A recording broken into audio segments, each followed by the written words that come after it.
She was dying in the snow, abandoned, forgotten, frozen to the bone on Christmas Eve. No one was coming. No one cared.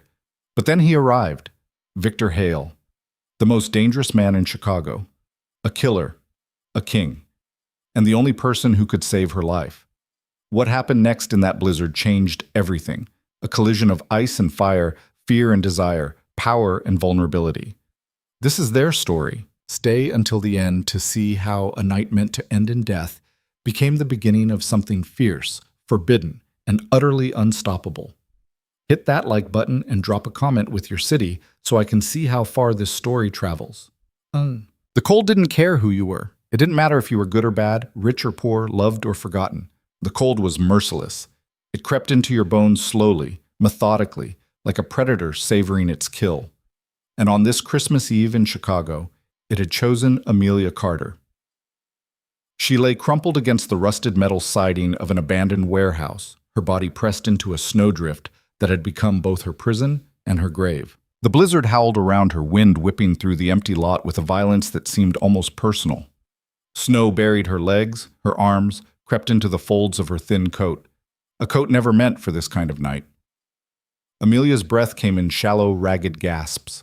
Each inhale burned, each exhale grew weaker. She couldn't remember how long she'd been out here. An hour? 2?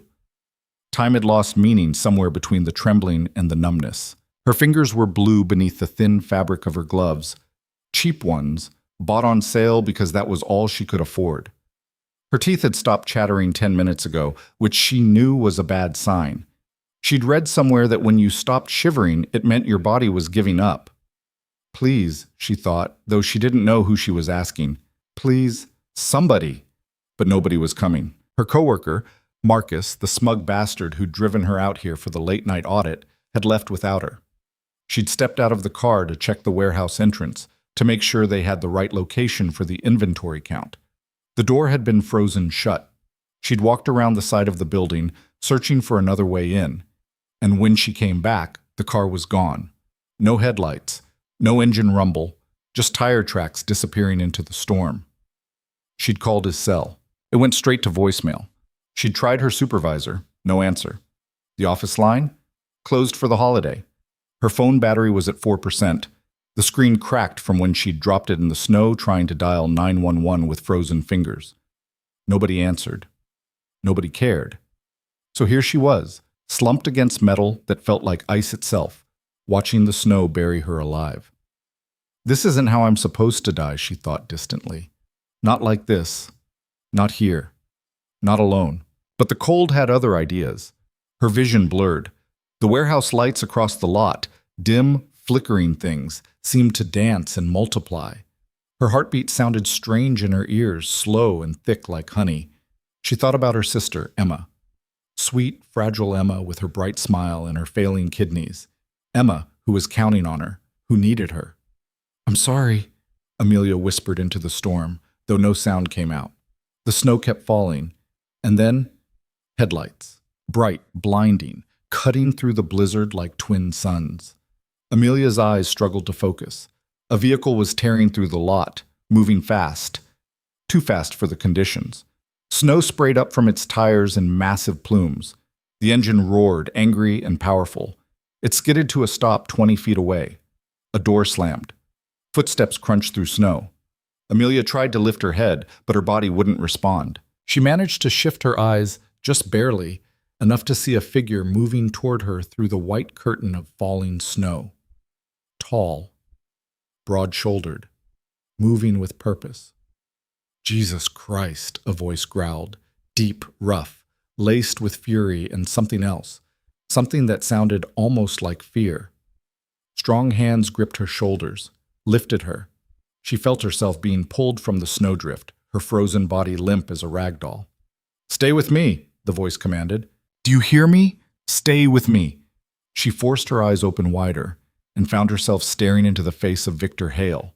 Even through the haze of hypothermia, she recognized him.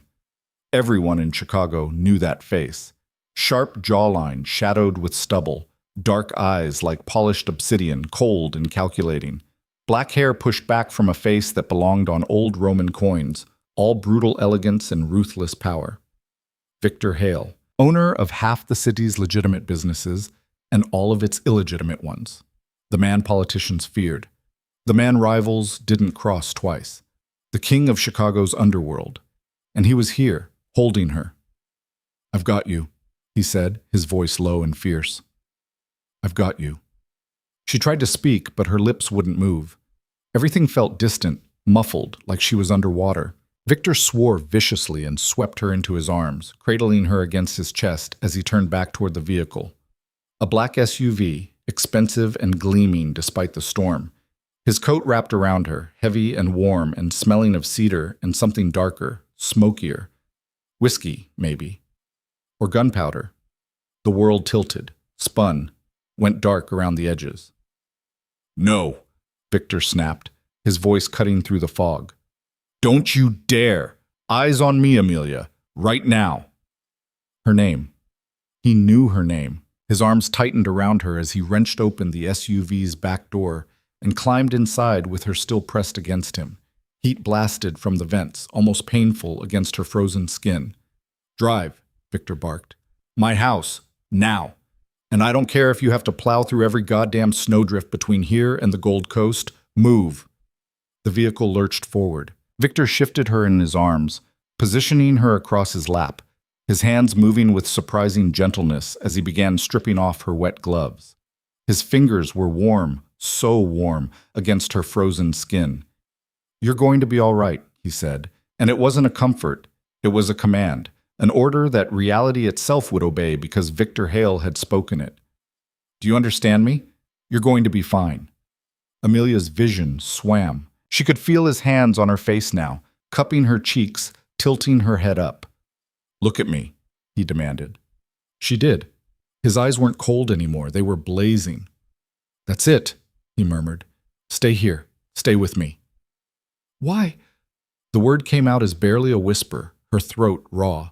"Why are you—" "Because you're mine to protect," he said simply, as if it were the most obvious thing in the world. "And I take care of what's mine." She didn't understand, couldn't understand. She was nobody. An accountant in his finance department, one of hundreds of employees whose names he shouldn't know, whose existence he shouldn't notice. But the way he was looking at her said otherwise. The way he held her said otherwise. His hands moved to her coat, unzipping it with quick, efficient movements. "This needs to come off. It's soaked through." I'm fine," she managed, though she was clearly not fine. Her whole body was shaking now, violent tremors that made her teeth rattle. "You're hypothermic," Victor corrected flatly. He peeled the wet coat away and tossed it aside, then shrugged out of his own, a long black wool overcoat that probably cost more than her monthly rent. He wrapped it around her shoulders, cocooning her in warmth and that intoxicating scent of cedar and smoke. Then he pulled her back against his chest, his arms banding around her, sharing his body heat. Amelia's mind spun. This couldn't be real. Victor Hale didn't rescue abandoned employees. He didn't hold them in the back of his SUV, didn't press his cheek against their frozen hair, didn't murmur reassurances in a voice gone rough with concern. And yet, "How did you—" she started. "I have access to the company's security feeds," he said curtly. "I saw you get in Marcus Reeves's car for the warehouse audit. I saw him leave you there." Something dark crossed his face, something that made Amelia's breath catch, despite the cold still clinging to her bones. "He's going to wish he'd died in that storm instead of leaving you in it," Victor continued, his voice dropping to something lethal. "But that's not your concern right now. Right now, you focus on warming up. Understood?" She nodded weakly against his chest. The SUV plowed through the storm, the city lights blurring past the tinted windows. Victor's driver, a broad-shouldered man with military precision in his movements, navigated the treacherous roads with focused intensity. Victor's hands moved to Amelia's, rubbing them between his palms with firm, measured strokes. "Can you feel this?" Yes, she managed. "Good. That's good." He brought her hands to his mouth and breathed warm air over her frozen fingers. The gesture was so unexpectedly intimate that Amelia's heart stuttered. "Why do you care?" The question slipped out before she could stop it. Victor's eyes lifted to hers. For a long moment, he didn't answer. The only sounds were the rumble of the engine, the whisper of heated air from the vents, and the muffled howl of wind outside. Then, because I've watched you for 2 years, Amelia Carter, every day you walk into that office building with your head high, despite everything you're carrying. Every day you work harder than anyone else in that department.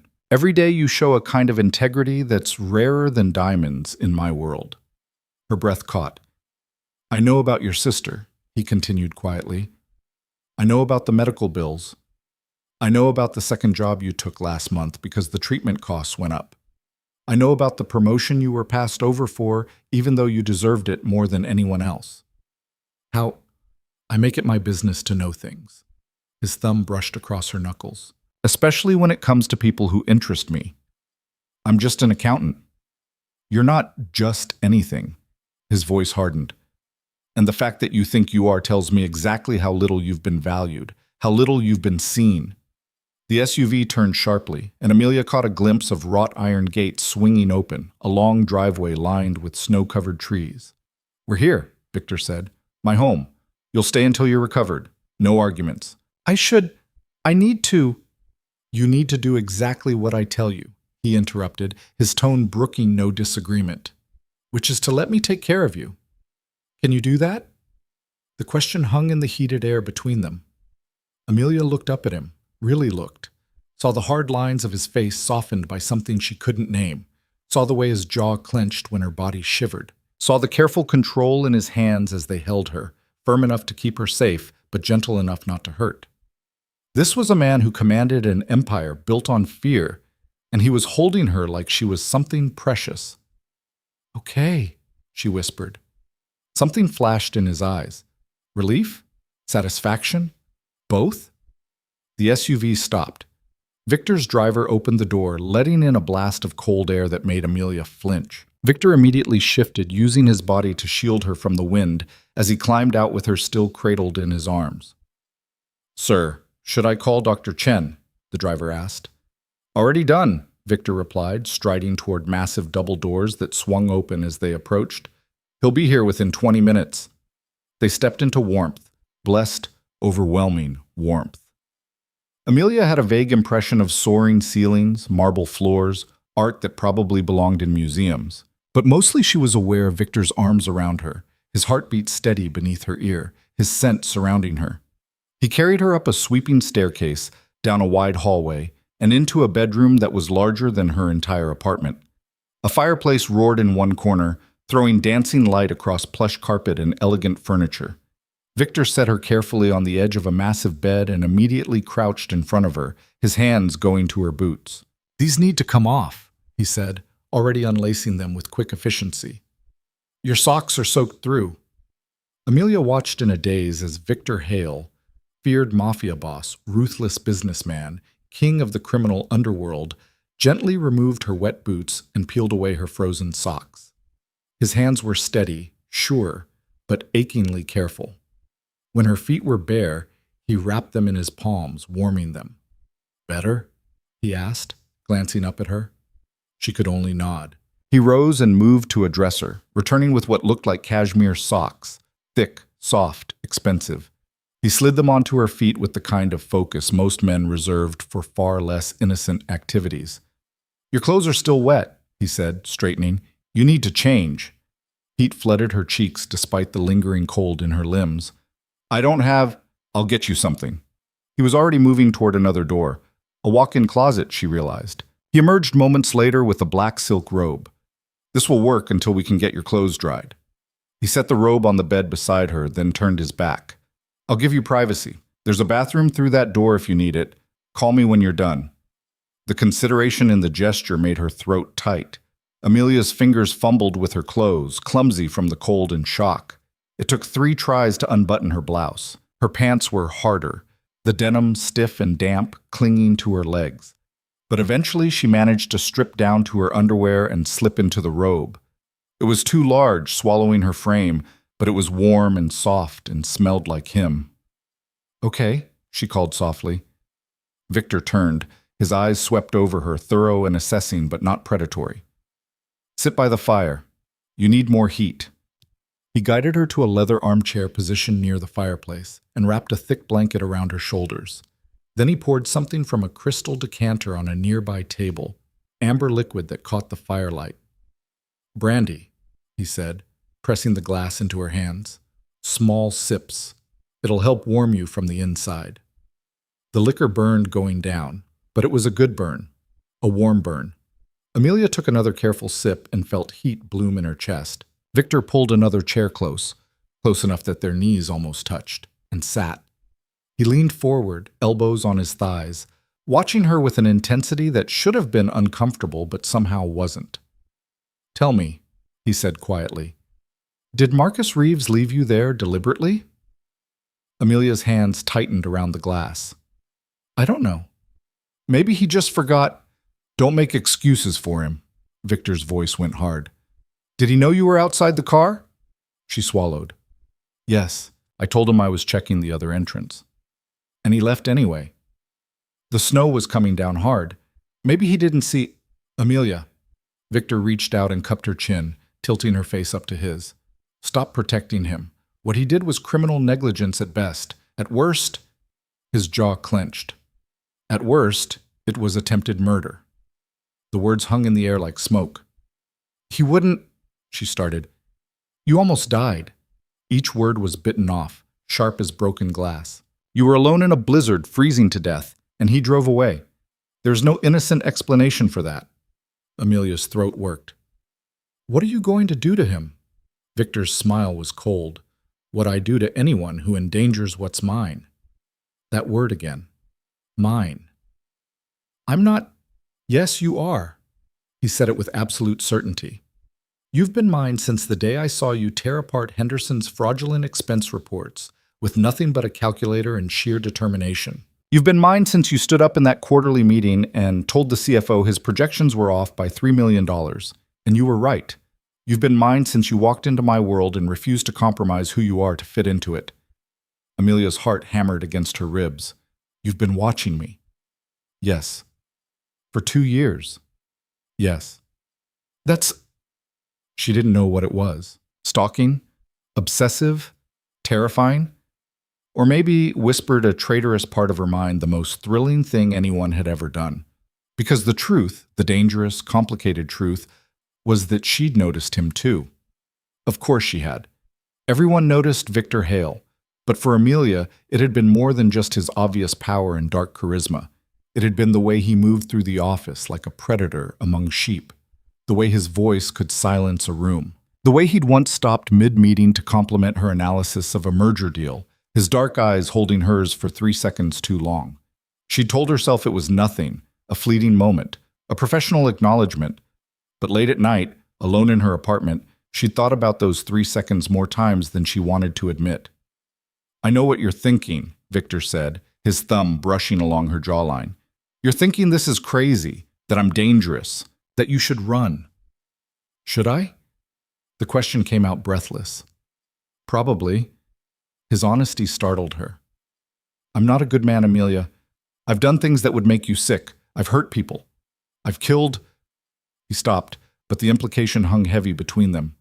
"The world I live in is dark, brutal. It's not fairy tales and happy endings." "Then why tell me any of this?" "Because I'm done pretending." He leaned closer, close enough that she could see flecks of gold in his dark eyes. "I'm done watching from a distance. I'm done convincing myself that staying away from you is the right thing to do. Tonight, when I saw that security feed, when I realized you were out there alone—" His control cracked, just for a second, and something raw and terrible flashed across his face. "I've never moved so fast in my life. I've never been so afraid." Afraid? She couldn't imagine this man afraid of anything. "Terrified," he corrected. "Because the thought of losing you, of being too late—" He broke off, shaking his head.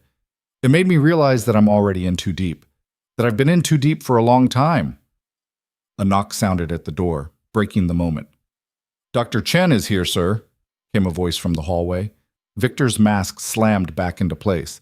The cold, controlled expression he wore like armor, but his hand lingered on her face for one more heartbeat before he pulled away. "Come in," he called. The door opened to admit an older man carrying a medical bag. He had kind eyes and steady hands, and he didn't blink at finding his notorious patient in a silk robe by the fire. "Miss Carter," Dr. Chen said pleasantly, "let's make sure you're all right, shall we?" Victor stood, but didn't move far. He positioned himself against the fireplace mantel, arms crossed, watching like a sentinel as Dr. Chen conducted his examination. The doctor checked her temperature, her pulse, her reflexes. He examined her fingers and toes for frostbite, listened to her lungs, asked questions about numbness and pain. "You're very lucky," he said finally. "Another hour out there and we'd be having a very different conversation. As it is, you'll make a full recovery. Keep warm, drink plenty of fluids, and rest. The shivering will continue for a while as your body temperature normalizes. That's normal. If you experience any dizziness, confusion, or extreme fatigue, call me immediately." He stood and addressed Victor. "She'll be fine. But she shouldn't be alone tonight. Someone should check on her every few hours." "I'll handle it," Victor said immediately. Dr. Chen nodded, unsurprised. He packed his bag and headed for the door, then paused. "Take care of yourself, Miss Carter. You've had quite the ordeal." When he was gone, Victor returned to his chair. The fire crackled between them, throwing shadows across his face.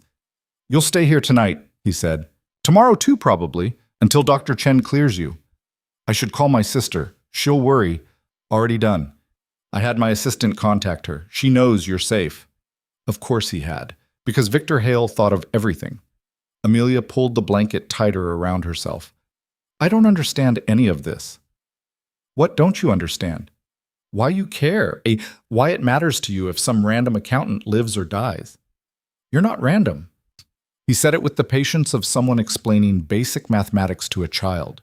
"You're extraordinary, and you have been since the first day I saw you."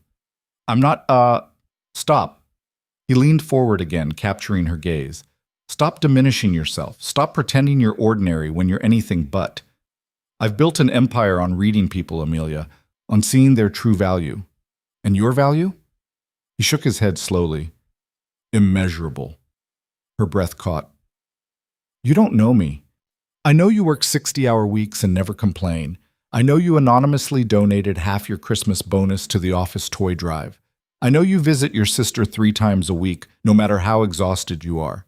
I know you turned down a date with Henderson's nephew because you saw through his fake charm in 5 seconds. His mouth quirked. "I also know you take your coffee black with 2 sugars. You have a weakness for old movies, and you've been secretly learning Italian for the past 6 months. Amelia's eyes widened. "How? I pay attention." He reached out and tucked a strand of damp hair behind her ear. "Especially to things, to people that matter." "This is insane." "Yes," he agreed. "Probably. You're a criminal." "Yes." "You've probably done terrible things." "Definitely." "I should be terrified of you." "Are you?" She looked at him. Really looked.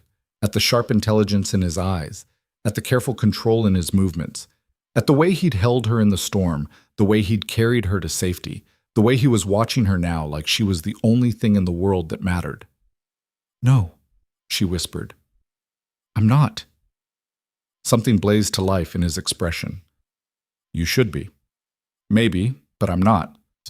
Victor stood abruptly and moved to the window, staring out at the storm still raging beyond the glass. Snow pelted the panes, wind howled, the world outside was white and wild and merciless. "I can't offer you a normal life," he said, his voice low. "I can't promise you safety or simplicity or any of the things you deserve. What I can offer you is honesty, protection, and—" He turned back to face her. "Everything I am. Everything I have, if you want it." But Amelia's hands trembled around the brandy glass. "You're asking me to choose." "I'm asking you to consider it." He crossed back to her, then did something that stole her breath. He knelt. Victor Hale, who knelt for no one, dropped to his knees in front of her chair. "I'm not asking for an answer tonight. You've been through hell. You're in shock. But I need you to know what I'm offering, what I'm willing to give. Which is? Everything." His hands settled on her knees, warm through the blanket. "My protection, my resources, my time, my—" He seemed to struggle with the next word. "My heart, such as it is. I want you in my life, Amelia, Not as an employee, not as a temporary distraction, as mine, fully, completely. The words should have terrified her. They were too much, too fast, too intense. But the thing was, she'd felt the pull too. That magnetic awareness every time he walked past her desk. That flutter in her chest when his voice came over the conference call speakers. That dangerous curiosity about what it would be like to step into his orbit. She'd just never let herself acknowledge it. Until now. I need time, she said carefully. You have it. And honesty. If we're doing this, whatever this is, I need complete honesty. You'll have it. Even the dark parts? Especially the dark parts. His grip tightened fractionally. I won't hide what I am from you, Amelia. That would be an insult to both of us. She studied his face, looking for deception, for manipulation, for any sign that this was a game. She found none of those things. What she found was raw, burning sincerity, and something that might have been hope. Okay, she said softly. His eyes flashed. Okay, you'll think about it? Or okay, I'll think about it, really think about it, not just dismiss it because it's crazy. A slow smile curved his mouth, the first real smile she'd seen from him. It transformed his face, softening the brutal edges into something dangerously beautiful. That's all I'm asking. He rose and held out his hand. Come on, you need rest. Amelia let him help her to her feet, the world tilting slightly as blood rushed to her head. Victor's arm immediately wrapped around her waist, steadying her. Easy, he murmured. He guided her to the bed, that massive, criminally comfortable bed, and pulled back the covers. I'll be in the room across the hall, he said. If you need anything, anything at all, you call for me. Understood? She nodded. He hesitated, then leaned down and pressed a kiss to her forehead. The gesture was so unexpectedly tender that Amelia's eyes burned. Sleep, he commanded softly.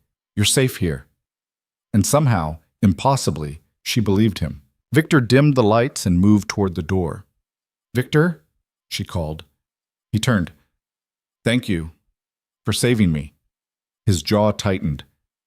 Thank me by never being in that situation again. Then he was gone, the door clicking shut behind him.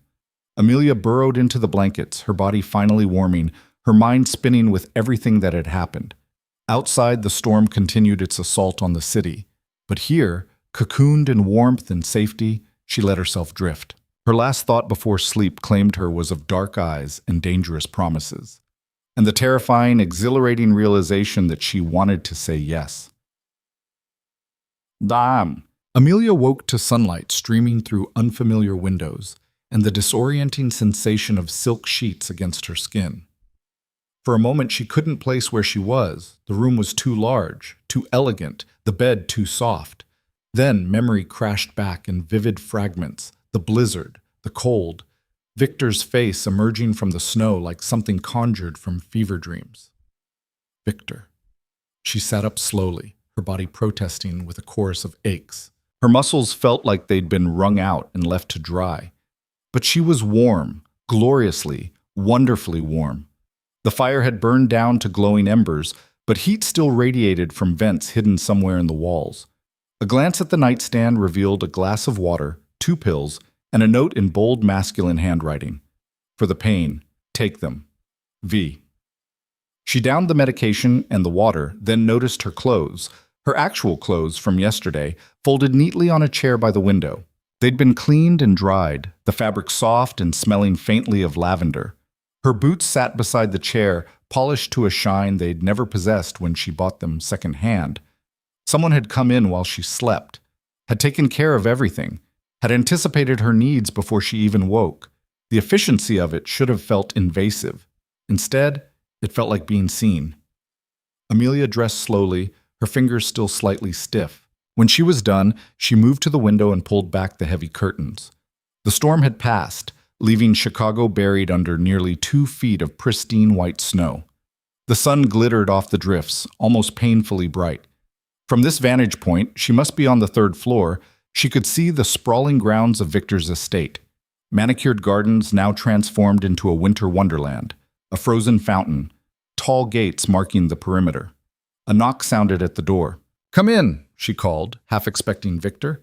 Instead, a woman in her 50s entered, her silver hair pulled back in an elegant bun, her expression warm but professional. "Good morning, Miss Carter.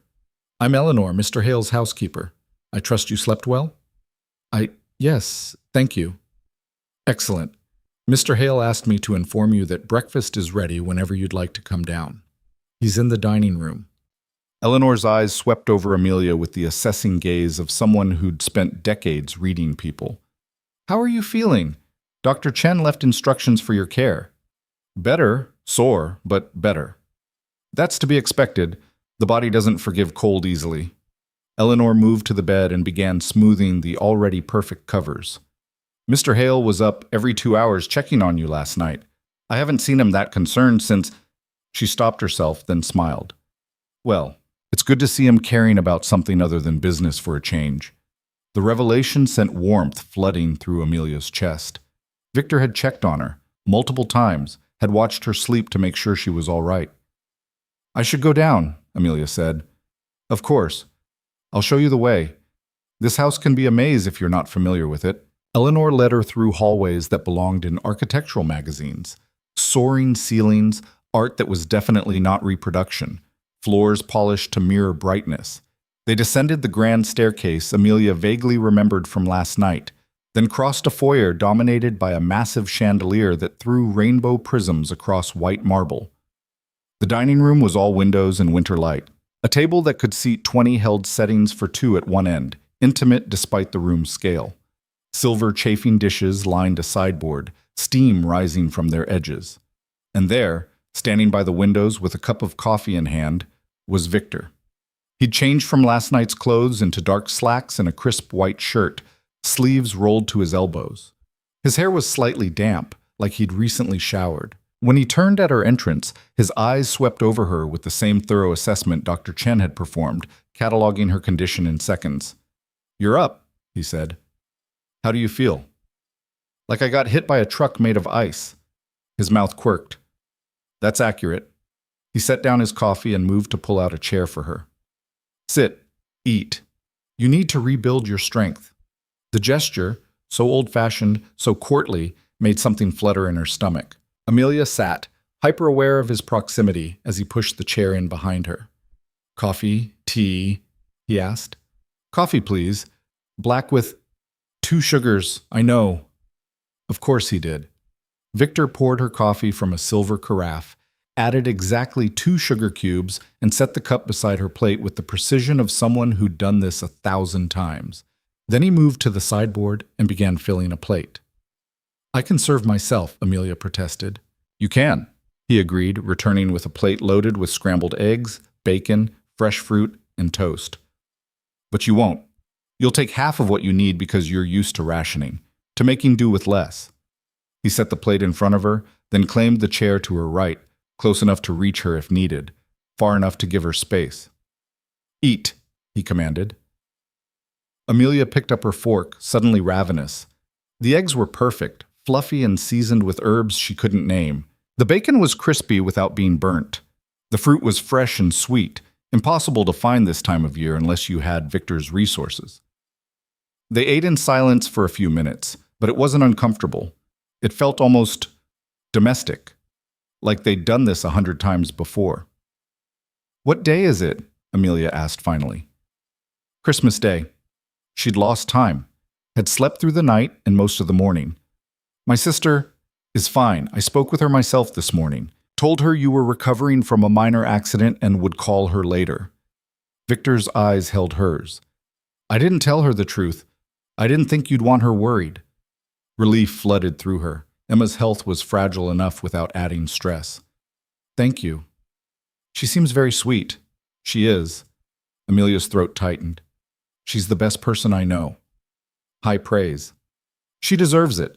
Despite everything, the dialysis, the transplant list, all of it, she's still positive, still hopeful." Amelia looked down at her plate. "I don't know how she does it." "The same way you do." Victor's voice was quiet. "She's stronger than she looks. Stronger than anyone gives her credit for." The comparison made Amelia's chest ache. "Is that what you think? That I'm strong?" I think you're a survivor. There's a difference between strength and survival, but you manage both. He leaned back in his chair, coffee cup cradled in one hand. Tell me about her, your sister. So Amelia did. She talked about Emma's love of terrible romance novels and old musicals, about how she taught herself to paint during her hospital stays, creating bright, cheerful watercolors that she donated to the children's ward, about her terrible sense of humor and her tendency to make friends with every nurse and doctor who treated her. Victor listened with complete focus, asking questions that showed he was truly paying attention. And somewhere in the middle of describing Emma's latest obsession with learning to knit, Amelia realized she was relaxed. More relaxed than she'd been in months, maybe years. She sounds remarkable, Victor said when Amelia finally wound down. I'd like to meet her, when you're ready. The casual statement held weight. Meeting family was significant. It meant intention, future planning. Maybe, Amelia said carefully, if this, whatever this is, becomes something. It's already something. Victor set down his cup with deliberate precision. The question is whether you're willing to let it become more. There it was. The elephant in the room, dressed up in dangerous charm and dark promises. Amelia pushed her plate away and met his gaze directly.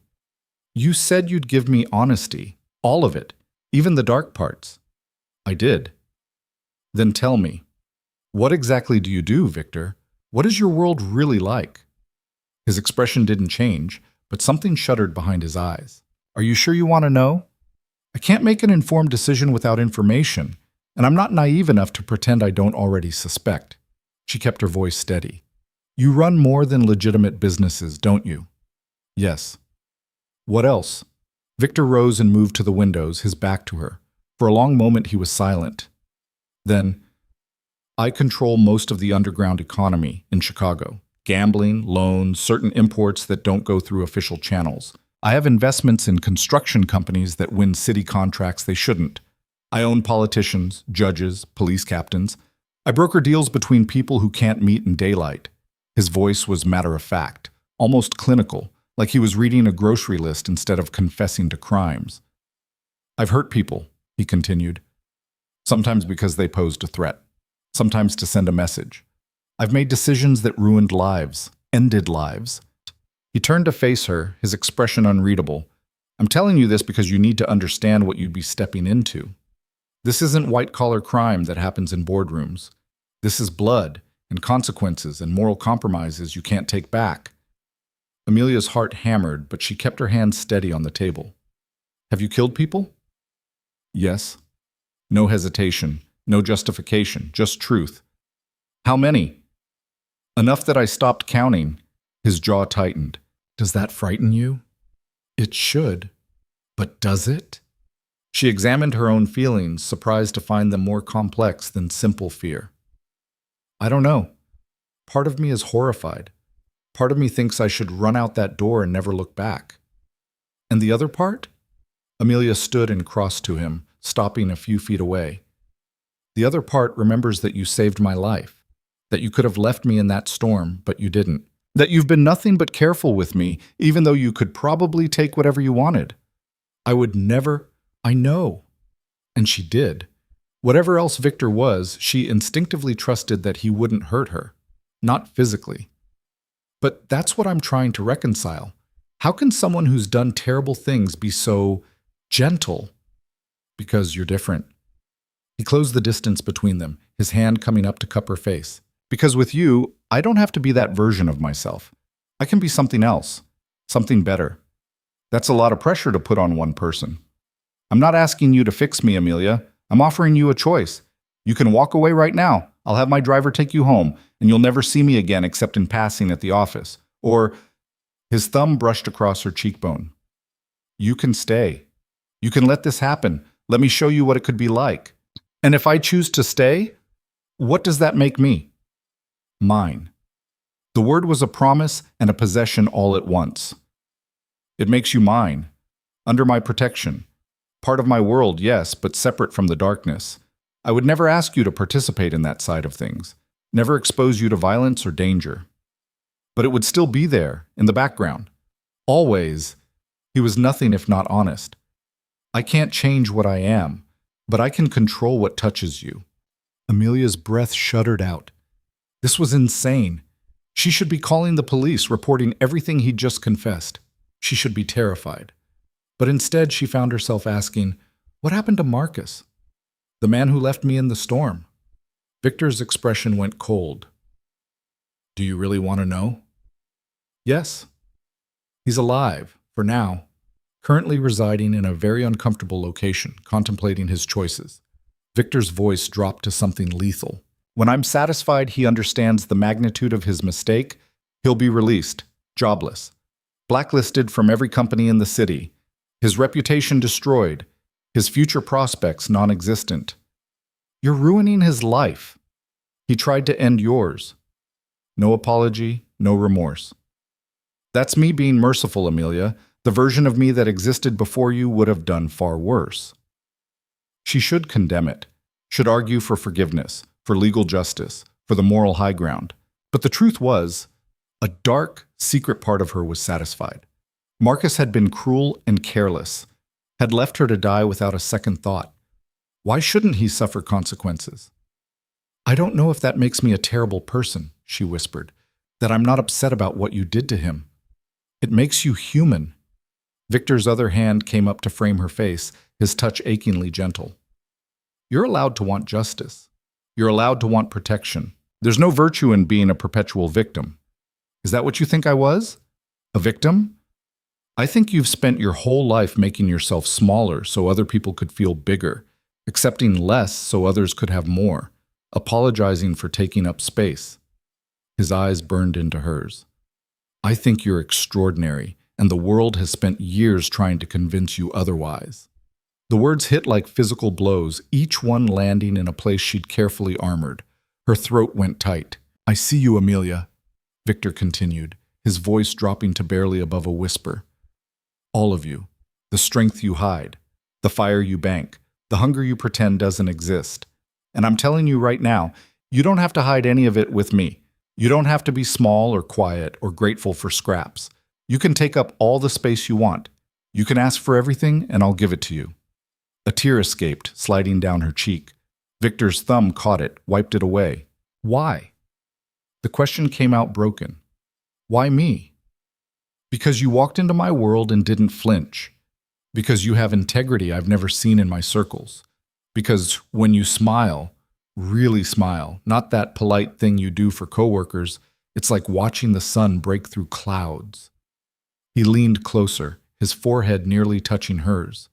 "Because I've been half in love with you since you told Henderson his numbers were bullshit and walked out of his office with your head high." Amelia's breath caught. "You were there?" "Watching the security feed. I replayed it 3 times. His mouth quirked. "You were magnificent." "I was terrified." "You were brave. There's a difference." The space between them had shrunk to nothing. Amelia could feel the heat of him, smell that intoxicating scent of cedar and smoke. Her hands had somehow found their way to his chest, palms pressed against the crisp fabric of his shirt. She could feel his heartbeat, steady, strong, alive. "If I do this," she said quietly, "if I say yes, things change. I can't go back."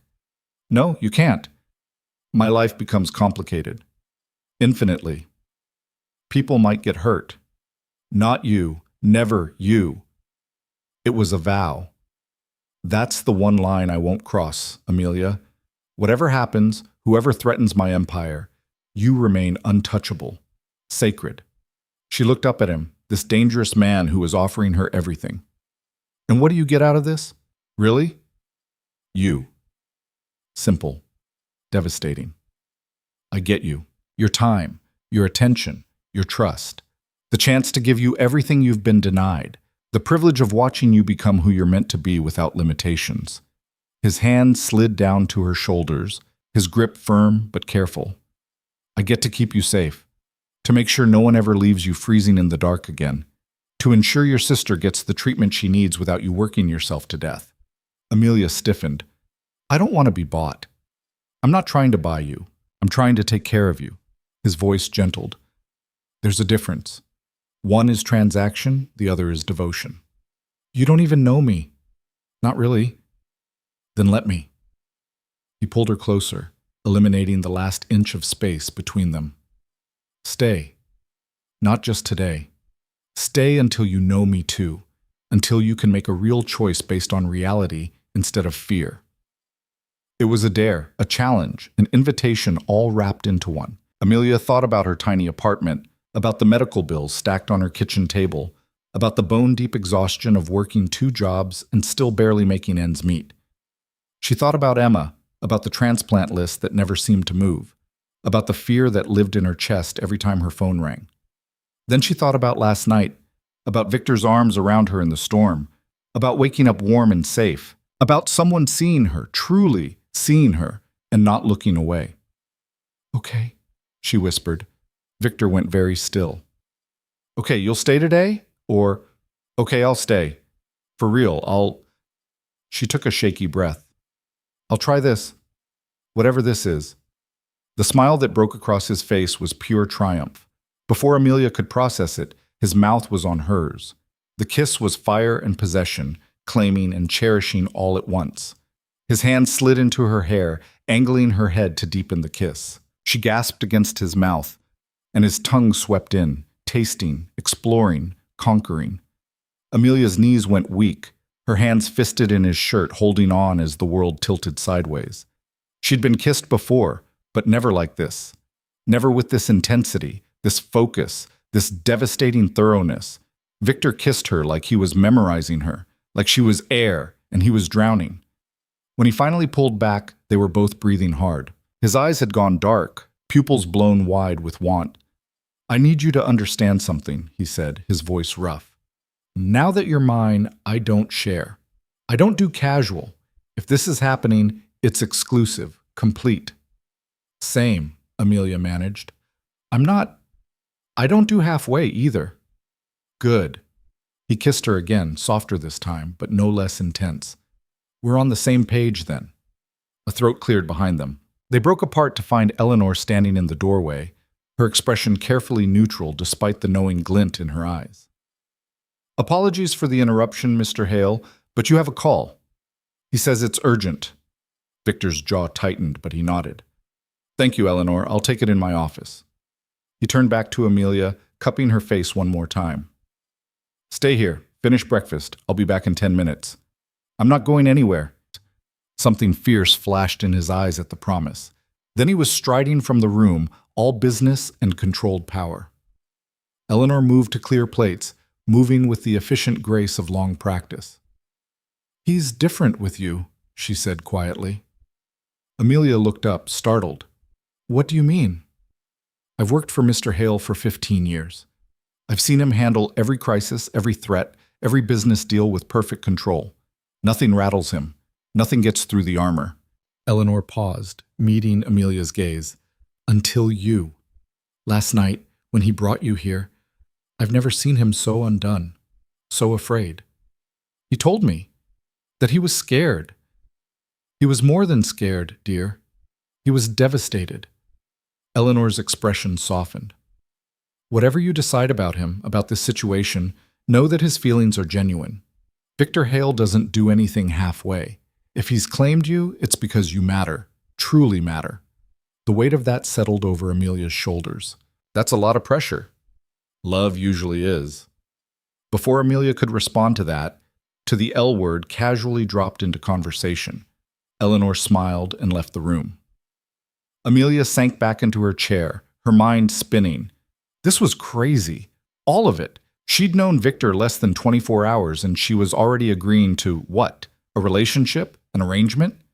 She didn't even know what to call it, but the memory of his kiss still burned on her lips. The memory of his hands, so careful despite their obvious strength. The memory of his voice saying, "You're mine," like it was both question and answer. Her phone buzzed in her pocket.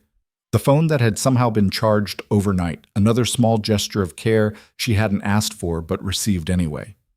Emma's name flashed on the screen. Amelia answered. Hey.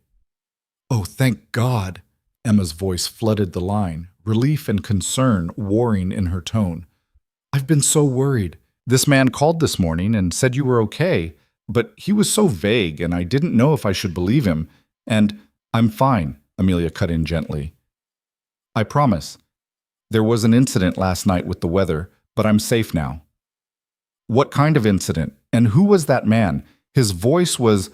Emma paused. Really attractive, actually. Is there something you're not telling me?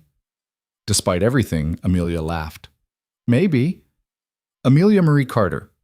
Emma's voice pitched into delighted scandal. Details? Now. So Amelia told her. Not everything. Not the mafia parts or the criminal empire or the fact that Marcus might currently be tied to a chair somewhere learning hard lessons.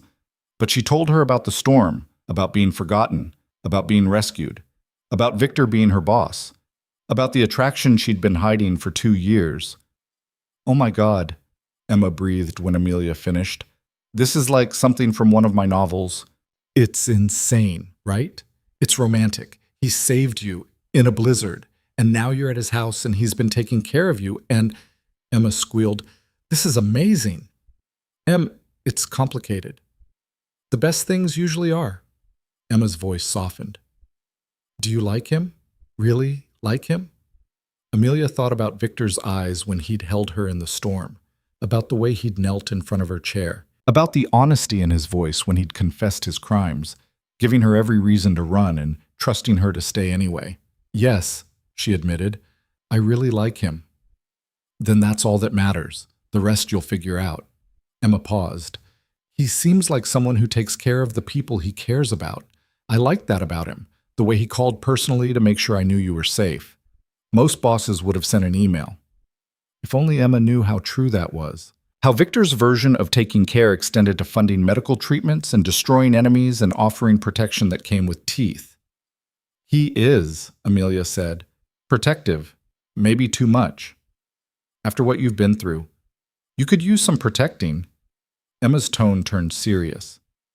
You spend so much time taking care of me, taking care of everyone else. Let someone take care of you for once. Amelia's throat went tight. I love you. Love you too. Now go enjoy your Christmas with your handsome rescuer, and call me later with more details. They said goodbye, and Amelia tucked her phone away, Emma's words echoing in her mind. Let someone take care of you for once. Could she do that? Could she let Victor shoulder some of the weight she'd been carrying alone for so long? The sound of approaching footsteps pulled her from her thoughts. Victor appeared in the doorway, his expression dark. What's wrong? Amelia asked immediately. Business complication. Nothing for you to worry about. But tension lined his shoulders, tightened his jaw. Amelia stood and crossed to him. If we're doing this, being together, then you can't shut me out every time something goes wrong in your world. I'm trying to protect you. I know, but I'm not made of glass, Victor. I can handle difficult truths. She reached up and touched his face, feeling the muscle jump beneath her palm. Talk to me. He studied her for a long moment, then nodded slowly. One of my operations was hit last night during the storm. Warehouse on the south side. Someone knew exactly when my security would be weakest. How bad? Bad enough. Products stolen, 2 of my men injured. His hand covered hers, holding it against his cheek. It's a move designed to provoke me, to make me react emotionally instead of strategically. Will you? No. His smile was cold. I'll react calculatedly and devastatingly, but it will take time. Planning. Is this... Amelia hesitated. Is this kind of thing normal? In my world? Yes, there's always someone testing boundaries, trying to claim territory. It's constant. He turned his head and kissed her palm, which is why I meant what I said earlier. You stay separate from this. You're not involved in operations, strategy, enforcement, any of it. What am I involved in? Me. Simple. Final. Just me. The man, not the empire. Can those be separated? For you, they have to be. It should have felt like a cop-out. Instead, it felt like a gift. Victor was offering her access to the parts of himself he kept hidden from the world. The gentleness, the vulnerability, the capacity for devotion that had no place in his business dealings. Okay, she said. Then tell me what you need right now. Not the crime boss, not the strategist, just Victor. What do you need? His expression softened, the hardness bleeding away. You. Just you. Exactly like this. So Amelia stepped into his arms and let him hold her. felt the tension gradually ease from his frame as she pressed against him, solid and real and safe. His chin rested on top of her head, his breath warm against her hair. They stood like that for a long time, two people from completely different worlds finding unexpected peace in each other's arms. Outside, Chicago sparkled under fresh snow, beautiful and brutal in equal measure. Inside, something new was being born, something fragile but fierce, tender but unbreakable. Something that might have been love. The moment stretched between them, fragile and perfect, until Victor's phone shattered it with an insistent buzz. He pulled it from his pocket, glanced at the screen, and his expression hardened into something diamond sharp. "I need to handle this," he said, his voice carrying that cold edge she was beginning to recognize as his business persona. "It won't take long." "Go," Amelia said, stepping back. "I'll be fine." His hand caught her wrist, gentle but firm. "Eleanor will show you around if you'd like. The library, the gardens, whatever you want to see. Just don't leave the property without telling me first. Victor, I'm not a prisoner." "No, but you are under my protection now, which means I need to know where you are." His thumb stroked across her pulse point. "Humor me, at least until we deal with whoever hit my warehouse." The reminder of the danger lurking at the edges of his world sent a chill down her spine. "Okay." He kissed her forehead, lingering for a heartbeat, then released her and strode from the room with that predatory grace that marked everything he did. Amelia stood alone in the dining room, sunlight streaming through crystal-clean windows, and tried to process the surreal turn her life had taken in less than 24 hours. Yesterday morning, she'd been worried about meeting her rent payment. Now she was standing in a mansion, wearing clothes that had been laundered by staff she didn't know, agreeing to be with a man who ran a criminal empire.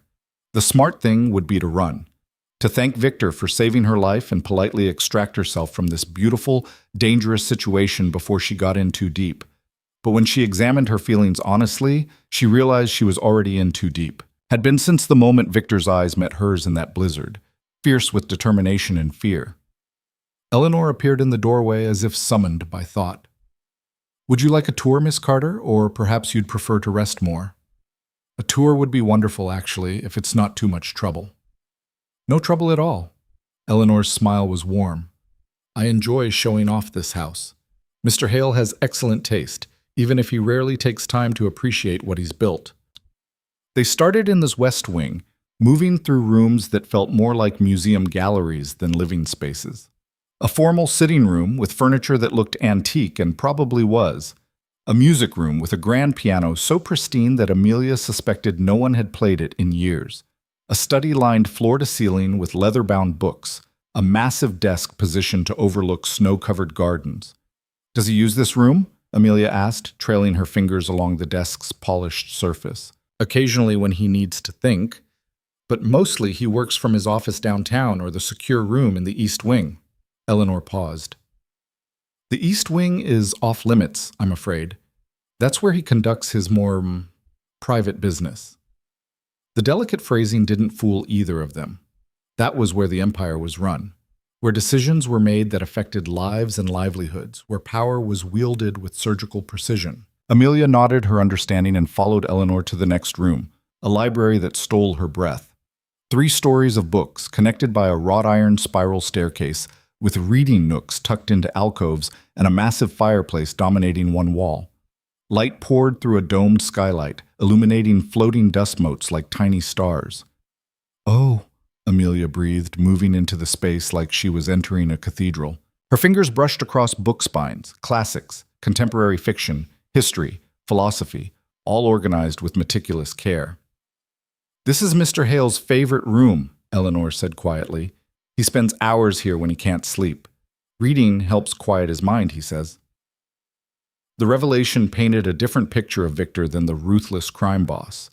She imagined him here in the small hours of the morning, the weight of his empire pressing down, seeking solace in stories and ideas. "What does he read?" she asked. "Everything. Philosophy, military strategy, poetry, fiction. He's particularly fond of Russian literature. Dostoevsky, Tolstoy." Eleanor's expression softened. "He says understanding human nature is essential to his work. Books teach him things people try to hide." Amelia pulled a volume from the shelf, Crime and Punishment. the irony not lost on her. The pages were worn, corners turned down at significant passages. Victor had read this, had engaged with questions of morality and redemption, had grappled with the same darkness that defined his world. "You can borrow anything you like," Eleanor offered. "Mr. Hale would be pleased to know someone's enjoying them." They continued the tour. A formal dining room that could host state dinners, a wine cellar that descended into climate-controlled darkness, a gym equipped with every machine imaginable. Each space was perfect, beautiful, and somehow lonely, like a stage set waiting for actors to bring it to life. The tour ended at a conservatory overlooking the back gardens. Glass walls and ceiling created a greenhouse effect, warmth wrapping around them despite the winter cold outside. Plants thrived here. Orchids, ferns, tropical flowers that had no business surviving a Chicago winter. "This is incredible," Amelia said, moving between carefully tended beds. "Mr. Hale's mother designed it," Eleanor said, and something in her tone made Amelia turn. "Before she passed, he maintains it exactly as she left it. Won't change a single plant." "When did she die?" 15 years ago. Cancer." Eleanor's eyes grew distant. She was a remarkable woman, kind, strong, elegant. She saw the good in Victor even when others only saw his father's darkness. "His father?" Eleanor seemed to catch herself. "That's a story Mr. Hale should tell you himself if he chooses. I've said too much already." But the damage was done. Amelia's mind was already spinning, piecing together fragments. Victor's ease with violence, his understanding of power dynamics, the way he moved through the world like someone born to it, this wasn't self-made. This was inherited. Before she could probe further, her phone rang. Unknown number. She almost didn't answer, but something made her accept the call. "Amelia Carter?" A woman's voice, professional and crisp. "Yes?" "This is Dr. Reeves from Chicago General. I'm calling about your sister, Emma." Amelia's heart stopped. "Is she okay?" "She's stable, but we've had a development. A donor match has become available. Kidney transplant, perfect compatibility. We can schedule surgery as early as next week if you approve." The world tilted. Emma had been on the transplant list for 3 years. 3 years of waiting, hoping, watching her decline. And now, suddenly, miraculously, "Yes," Amelia said, her voice shaking. "Yes, of course. When do you need me to sign paperwork?" "We can handle most of it electronically, but we'll need you to come in tomorrow for a consultation. There are financial considerations we need to discuss. Whatever it costs, we'll manage." Somehow. She'd figure it out. Sell everything she owned if necessary. Actually, that's been addressed. An anonymous benefactor has covered all expenses. Surgery, hospital stay, anti-rejection medications, follow-up care, everything. Amelia's knees went weak. She reached for the nearest bench and sat down hard. "What?" "I don't have details about the donor, but the financial arrangements came through this morning. Your sister's care is fully funded."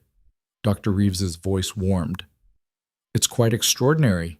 In my 20 years of medicine, I've never seen anything like it." Amelia's vision blurred. She knew exactly who had done this. Knew without question. Victor. She managed to get through the rest of the conversation on autopilot, confirming appointment times and promising to bring Emma in tomorrow morning. When she hung up, she sat in the conservatory surrounded by his mother's flowers, tears streaming down her face. He'd done this. Somehow, in the space of a single morning, Victor had arranged everything, had given her sister life. "Miss Carter?" Eleanor's concerned face swam into view. "Are you all right?" "I need to see Victor now, please." Eleanor didn't ask questions. She simply nodded and led Amelia through the house at a brisk pace, upstairs and down hallways until they reached a heavy oak door. Eleanor knocked once, opened it a crack, and spoke quietly to someone inside. Then the door swung wide and Victor was there, concern etched into every line of his face. "What's wrong?"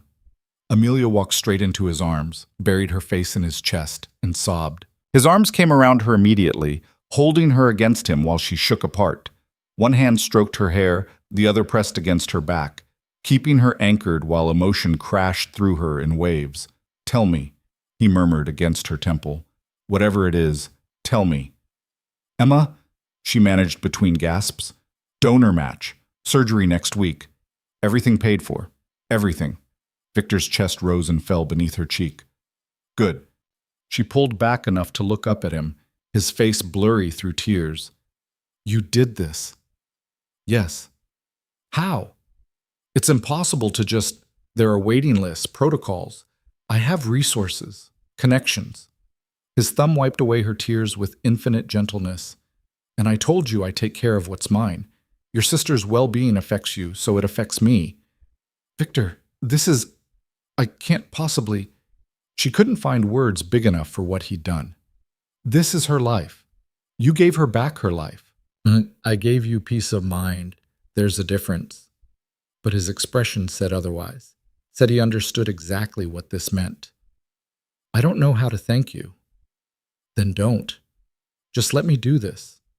Let me use my power for something good for once. His voice dropped, raw and honest. You have no idea how long it's been since I could do something that wasn't calculated or strategic. This is just right. Helping you, protecting you, making sure the people you love are safe. Fresh tears spilled over. Amelia kissed him then, pouring everything she couldn't articulate into the press of her mouth against his. Gratitude and wonder and something deeper, something that felt dangerously like love, blooming too fast and too fierce to control. Victor's response was immediate and consuming.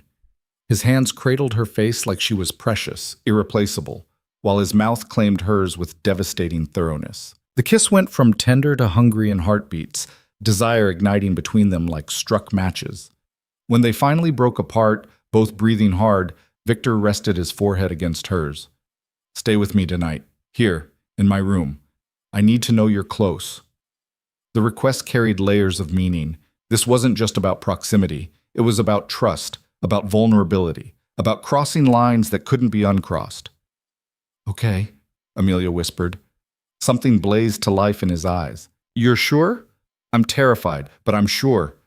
He kissed her again, softer this time, then pulled back and seemed to notice for the first time that they had an audience. 3 men stood in the room behind them, hard-eyed, dangerous-looking men who were very carefully not looking at their boss kissing a woman in the doorway. Out, Victor said without turning around. We'll continue this later. The men filed past with military precision, each nodding respectfully to Amelia as they went. The last one, massive, scarred, terrifying, paused and said in a surprisingly gentle voice, Good to see him happy, miss. Then they were gone, and Amelia was alone with Victor in what was clearly a war room. Maps covered one wall, marked with symbols and notations she didn't understand. Computer screens displayed feeds from various locations. A table in the center held documents weighed down by expensive paperweights. This was the East Wing Eleanor had mentioned, the forbidden zone where empire business happened. I shouldn't be in here, Amelia said. Probably not, but I don't care. Victor pulled her fully into the room and closed the door. You want honesty? Complete honesty? This is part of it. This is how I keep control. How I protect what's mine. Amelia studied the maps, recognizing some Chicago neighborhoods, seeing others marked in red. What are the red zones? Territory disputes, areas where rivals are pushing boundaries. He moved to stand beside her, his presence solid and warm. The warehouse hit last night was here. He pointed to a location on the south side. Deliberate provocation by a man named Konstantin Volkov. He's been trying to muscle into my operations for 6 months. What will you do? End him, said flatly, without emotion. Not personally. I have people for that. But his organization will be dismantled by the end of the week, his assets absorbed or destroyed, and he'll disappear. The casual description of murder should have horrified her. Instead, Amelia found herself asking, Will innocents be hurt? Victor's eyes snapped to hers, sharp and assessing. No. My methods are surgical, precise. Only targets, never collateral damage. And you're certain he's guilty? That he ordered the attack? I'm certain. I have proof, witnesses, and his lieutenant singing like a canary in exchange for immunity. Victor's mouth curved in something too cold to be called a smile. I don't act without evidence, Amelia. I'm not a monster who kills indiscriminately. I'm a businessman who eliminates threats to my organization. The distinction mattered to him, she realized. He needed her to understand that he operated by a code, even if that code existed outside the law. "Okay," she said quietly. He searched her face. "That's it? Just okay? What do you want me to say? That I approve? That I think murder is fine as long as it's justified?" She shook her head. "I can't give you that, Victor. I can't pretend this doesn't trouble me, but I also can't pretend I don't understand it. Your world has different rules, different stakes, and you can live with that. I don't know yet, but I'm willing to try." She reached up and touched his face, feeling the tension beneath his skin. "You saved my life. You're saving my sister's life. You're offering me protection and care I've never had. I can't reconcile that with the violence. Not yet. Maybe not ever. But I can accept that you're both things. The man who kills enemies and the man who kisses me like I'm everything." Victor's eyes closed briefly, like her words had struck something deep. When he opened them again, they blazed with fierce emotion. "You see me. Not just the power or the danger. You see all of it, and you're still here." "I'm still here," she confirmed. He pulled her into his arms, holding her so tightly she could barely breathe. They stood like that for long minutes, surrounded by maps of his empire, while outside the window Chicago gleamed cold and beautiful under winter sun. Eventually, Victor's phone rang again. He swore softly and checked the screen. "I have to take this. 5 minutes." Amelia nodded and wandered to the windows while he spoke in clipped sentences, his voice dropping into that dangerous register that meant business was being handled. She looked out over the grounds, the frozen fountain, the gates that marked the boundary between this world and the normal one she'd inhabited just yesterday. Her phone buzzed with a text from Emma. "Doctor called. I can't believe it. Who did this? How?" Amelia glanced at Victor, saw him deep in conversation about shipment routes and security protocols, and texted back, "Long story. We'll explain everything tomorrow. Just know you're going to be okay." Finally, Emma's response was immediate. "I'm crying. I'm so happy I'm crying. Thank you. Thank you. I love you so much." Amelia's throat went tight.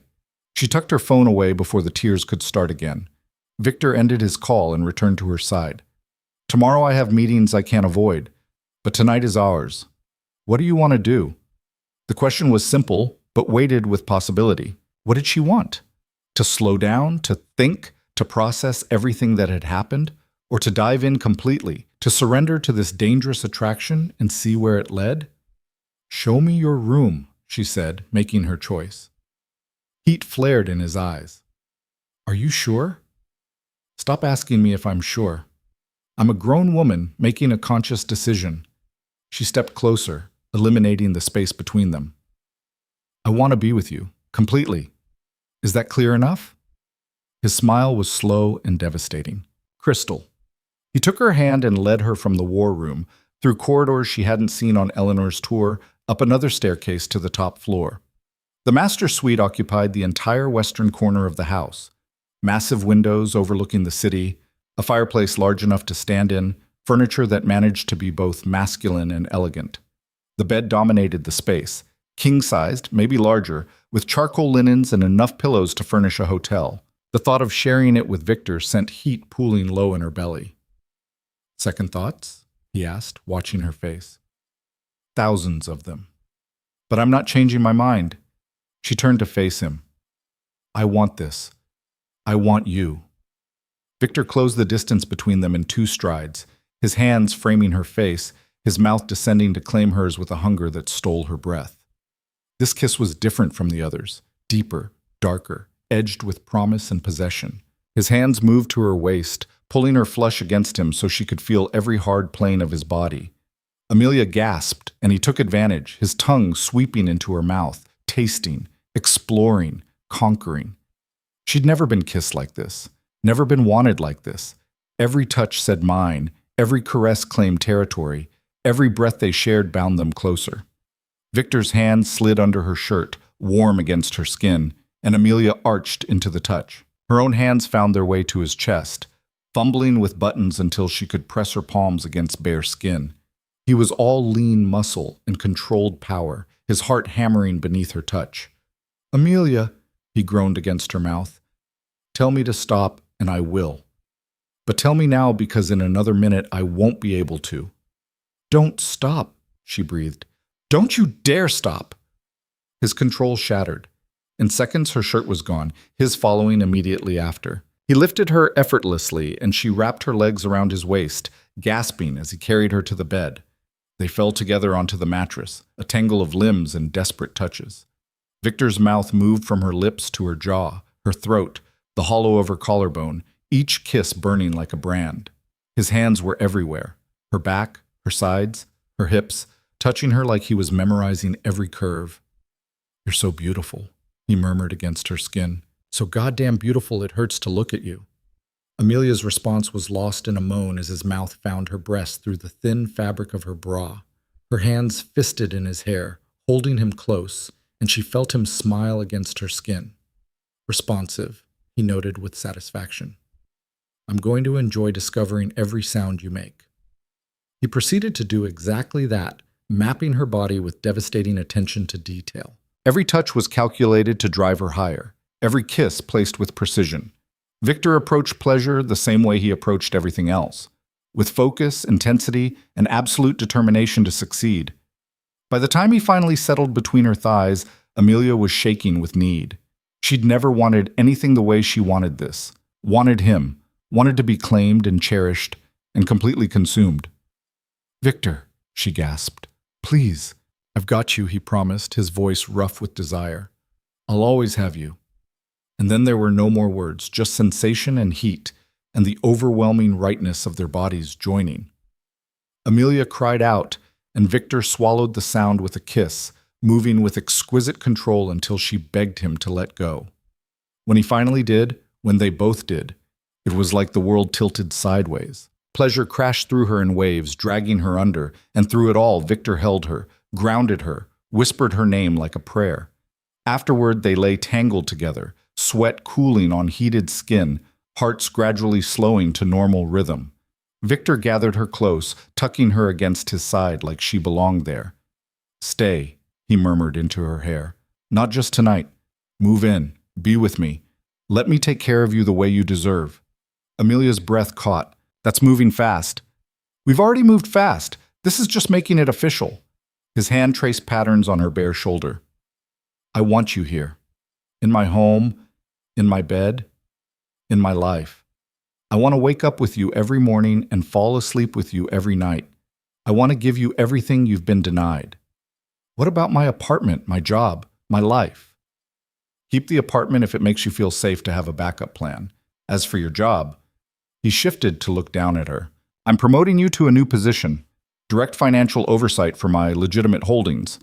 Better pay, better hours, your own office.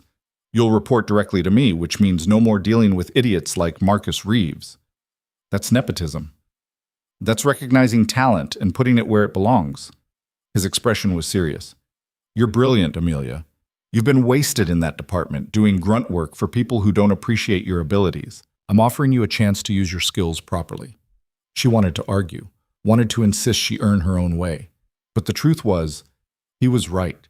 She had been wasted, overlooked, underutilized.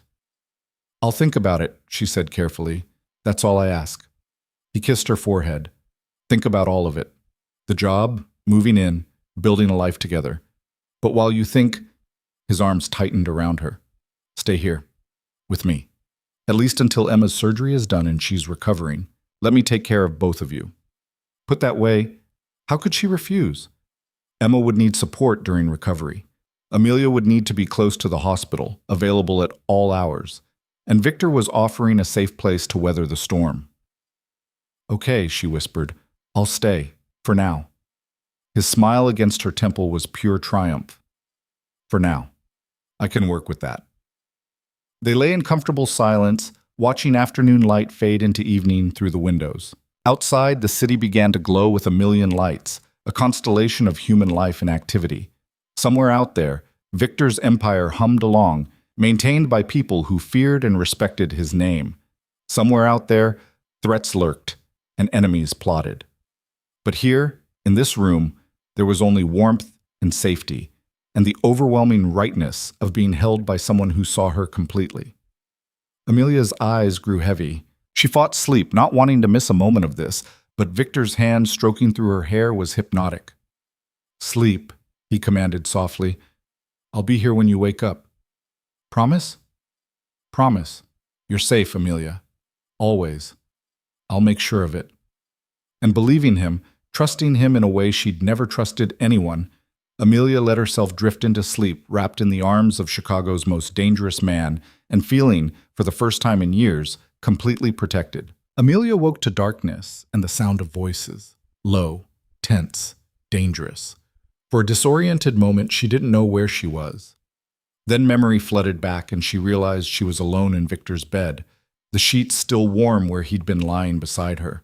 The voices came from somewhere close. She sat up, pulling the sheet around herself, and spotted light seeping under a door she hadn't noticed earlier, probably an adjacent office or sitting room. "I don't care what it costs," Victor's voice cut through the darkness, cold as January ice. "I want every property he owns seized by morning, every account frozen, every ally he has questioning their loyalty." A pause. Then another voice. One of the men from the war room earlier. "What about his family, wife, and 2 kids?" "Untouched. They get a clean exit, new identities, money enough to start over, protection if they need it. The sins are his, not theirs." Victor's tone shifted, became even harder. "But Volkov himself? I want him to understand what it means to threaten what's mine. Make it clear, Dmitri. Make it unforgettable." "Understood, sir." Footsteps, the sound of a door opening and closing. Then silence. Amelia sat in the darkness, her heart hammering. She'd known intellectually what Victor was, what he did, but hearing him casually order someone's destruction with the same tone other men used to discuss stock portfolios, made it viscerally real. The bedroom door opened and Victor appeared, silhouetted against the light from the other room. He froze when he saw her sitting up. "You're awake," he said, his voice carefully neutral. "How much did you hear?" "Enough." She pulled her knees to her chest. "You're going after Volkov, tonight." "Yes." He moved into the room, not bothering to sugarcoat it. "He made his choice when he hit my warehouse. Now he faces the consequences." "And his family?" "Will be protected and relocated. I don't punish children for their father's mistakes." Victor sat on the edge of the bed, his face half in shadow. "Does that make it better, that I have limits?" Amelia studied him, this man who could order executions and protect innocents in the same breath. "I don't know. Maybe. It's complicated." "It's always complicated." His hand found hers in the darkness, fingers threading through hers. "I won't apologize for what I am, Amelia, or for protecting my empire. But I need you to tell me, can you live with this? With knowing what I do, even if you're not part of it?" The question hung between them, weighted with everything they'd built in barely 2 days. "I'm still here," she said quietly. "That should tell you something. It tells me you're braver than most, or crazier." His thumb stroked across her knuckles. "Come back to bed. Let me hold you. Tomorrow's going to be difficult. Emma's consultation, decisions to make. You need rest." He was right. Amelia let him pull her back down into the warmth of the sheets, curling against his chest as his arms wrapped around her. His heartbeat was steady beneath her ear, strong and sure. "Tell me about your mother," she said into the darkness. Eleanor mentioned the conservatory. Victor went still. For a long moment she thought he wouldn't answer. Then, "She was everything good in my life, kind, gentle, strong in ways my father never understood. She saw potential in me beyond what I was raised to be." "What were you raised to be?" "My father's successor, cruel, calculating, ruthless.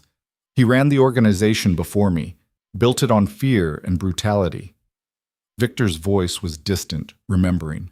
"My mother tried to balance that, tried to teach me that power could be used for more than destruction, that mercy wasn't weakness." "Did it work?" "Sometimes. When I remember her lessons." His arms tightened around Amelia. "She died when I was 22. Cancer took her slowly, painfully. My father refused to let her go to the hospital until it was too late. Said it showed weakness, that it would make rival organizations think we were vulnerable." Amelia's breath caught at the cruelty of it. I was with her at the end, Victor continued. She made me promise that I'd be better than him, that I'd use the power I'd inherit to protect people, not just exploit them. I've tried to keep that promise, in my own way. Is that why you save women from blizzards? Amelia asked softly. Among other reasons. She felt him smile against her hair. Though mostly I do that because I'm desperately, irrationally drawn to a specific woman who doesn't know her own worth. Heat bloomed in her chest. Victor. Sleep, Amelia. We can talk more tomorrow. But sleep eluded her. She lay awake listening to his breathing even out, feeling the solid warmth of him against her back, and wondered how her life had transformed so completely in such a short time. Eventually exhaustion won, and she drifted off.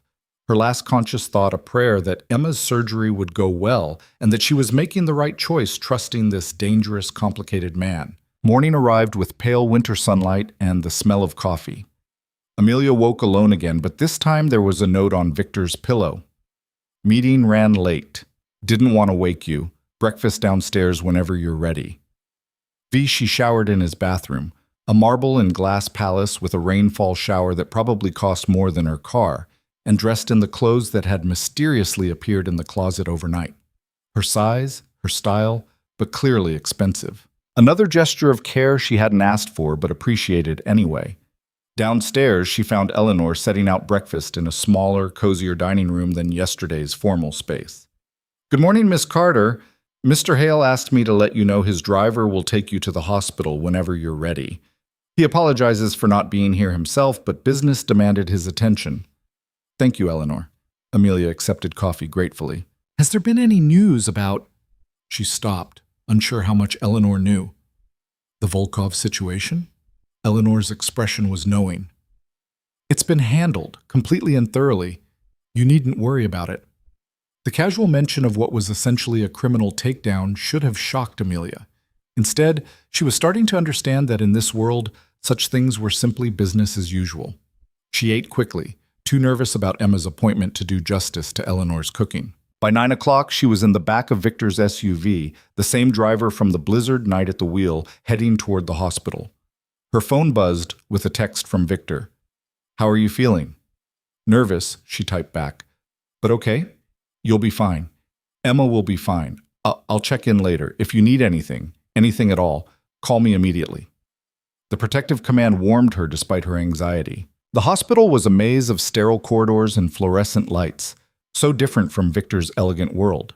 Amelia found Emma in pre-consultation waiting, her sister practically vibrating with nervous energy. "Mia!" Emma launched herself into Amelia's arms, hugging her fiercely. "I still can't believe this is happening. It's like a miracle." "It's real," Amelia assured her, blinking back tears. "It's really real." They sat together while Dr. Reeves explained the procedure, the risks, the recovery timeline. Emma listened with wide eyes, asking intelligent questions that showed she'd done her research. When the doctor mentioned the anonymous donor, not the organ donor, but the financial one, Emma turned to Amelia with knowing eyes. "It was him, wasn't it? Your mysterious rescuer?" Amelia nodded.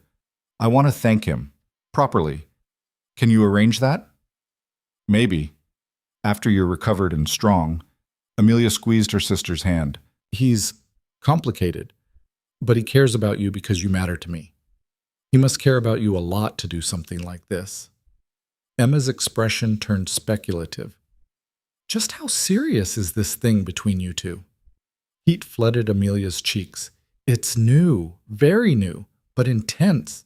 Intense good or intense scary?" "Both," Amelia admitted. "Definitely both." Emma studied her face for a long moment. "You're happy. I haven't seen you this happy in years. Not since before Mom died." The observation struck deep. Amelia hadn't realized how much weight she'd been carrying, how much of herself she'd lost to stress and struggle and endless responsibility. But Emma was right. She felt lighter now, less alone. "He makes me feel seen," Amelia said quietly. "Like I matter. Like I'm worth protecting and caring for." "You are worth that. You always have been." Emma's eyes shone with tears. "I'm glad someone's finally showing you." The consultation wrapped up with surgery scheduled for the following Wednesday, 6 days away. Enough time to prepare, but not so long that Amelia would drive herself crazy with worry. Dr. Reeves assured them the donor was healthy, compatible, and that Emma's chances for full recovery were excellent. Walking out of the hospital, Amelia felt like she could breathe properly for the first time in months. Emma was going to be okay. Really, truly okay. Her phone rang as they reached the parking lot. Victor. How did it go? He asked without preamble. Good, really good. Surgery is next Wednesday. Amelia watched Emma climb into the SUV Victor had sent. Thank you for all of this. I don't know how I'll ever... Stop, he interrupted gently. You don't owe me anything, Amelia. This isn't transactional. I did it because seeing you happy makes me happy. That's all. Her throat went tight. I want to see you. Are you at the office? I can be wherever you need me to be. Your house, then. I'll be there in 20 minutes. I'll meet you there. The drive back felt longer than it should have, anticipation building with every mile. When they pulled through the gates, Victor's car was already there, and he was standing on the front steps waiting. Amelia barely made it out of the SUV before she was in his arms, kissing him with all the gratitude and emotion churning through her. He caught her, lifted her, held her against him while she poured everything into the kiss. Thank you, she breathed against his mouth. Thank you, thank you, thank you. Always, he murmured back, carrying her into the house. Anything you need, anything at all. They made it as far as the library before the desperate need became too much. Victor set her on the edge of the massive desk, his hands already working at her clothes, his mouth hot against her throat. Here, she gasped. Here, now. I need you now. His voice was rough, control fraying at the edges. And she needed him too, needed this connection, this proof that what they'd built was real and solid, and not just a fever dream born of crisis and attraction. They came together with desperate urgency, mouths fused, hands grasping, bodies seeking the perfect fit. Amelia's back arched as Victor drove into her, pleasure sparking along every nerve. The desk was hard beneath her, but she didn't care, too lost in sensation and need and the overwhelming rightness of being claimed by this man. Mine, Victor growled against her skin. Say it. Say you're mine. Yours, she gasped. I'm yours, Victor, completely. The words seemed to break something in him. His control shattered, and he took her with devastating intensity, driving them both higher, until pleasure crested and crashed and left them shaking in its wake. Afterward, Victor cradled her against his chest, both of them still clothed but thoroughly disheveled. His heart hammered beneath her ear, his breathing ragged. That was, he started. Necessary, Amelia finished. That was necessary. His laugh was low and warm. Yes, definitely necessary. He pressed a kiss to her temple. But maybe next time we make it to an actual bed. Maybe. She smiled against his shirt. No promises, though. He helped her straighten her clothes, his hands gentle and proprietary, as he buttoned her blouse and smoothed her hair. The tenderness of the gesture, after the intensity of what they'd just shared, made her chest ache. I have something for you, Victor said, reaching into his jacket pocket. He pulled out a small key on a platinum chain. For the house. So you can come and go as you please. This is your home now, too. Amelia stared at the key, understanding the significance. This wasn't just access to a building. This was acceptance into his private world, his sanctuary. I haven't officially moved in yet, she pointed out. You will, said with absolute certainty. So you might as well have the key now. She took it, the metal warm from being against his body. Thank you. There's more. He pulled out his phone and showed her an image. A penthouse apartment with floor-to-ceiling windows overlooking the lake. This is yours too, fully furnished, fully paid for, close to the hospital so you can be near Emma during her recovery. It's in your name, no strings, no conditions. If you decide you need space from me, from this, you have somewhere to go. Amelia's hands trembled as she looked at the photos. Victor, this is too much. It's not nearly enough. His voice was fierce. I'm asking you to take a leap of faith with me, Amelia. To trust me with your safety, your future, your heart. The least I can do is make sure you have options. That you're never trapped or dependent or forced to stay because you have nowhere else to go. The gesture was so thoughtful, so considerate of her autonomy, that tears pricked her eyes. You're trying to protect me from yourself. I'm trying to protect you from everything, including my own selfishness. He cupped her face, his expression serious. I want you to choose me because you want to, not because you need to. This apartment gives you freedom to make that choice honestly. She kissed him then, pouring all her complex emotions into it, gratitude and desire and fear, and something that felt dangerously close to love.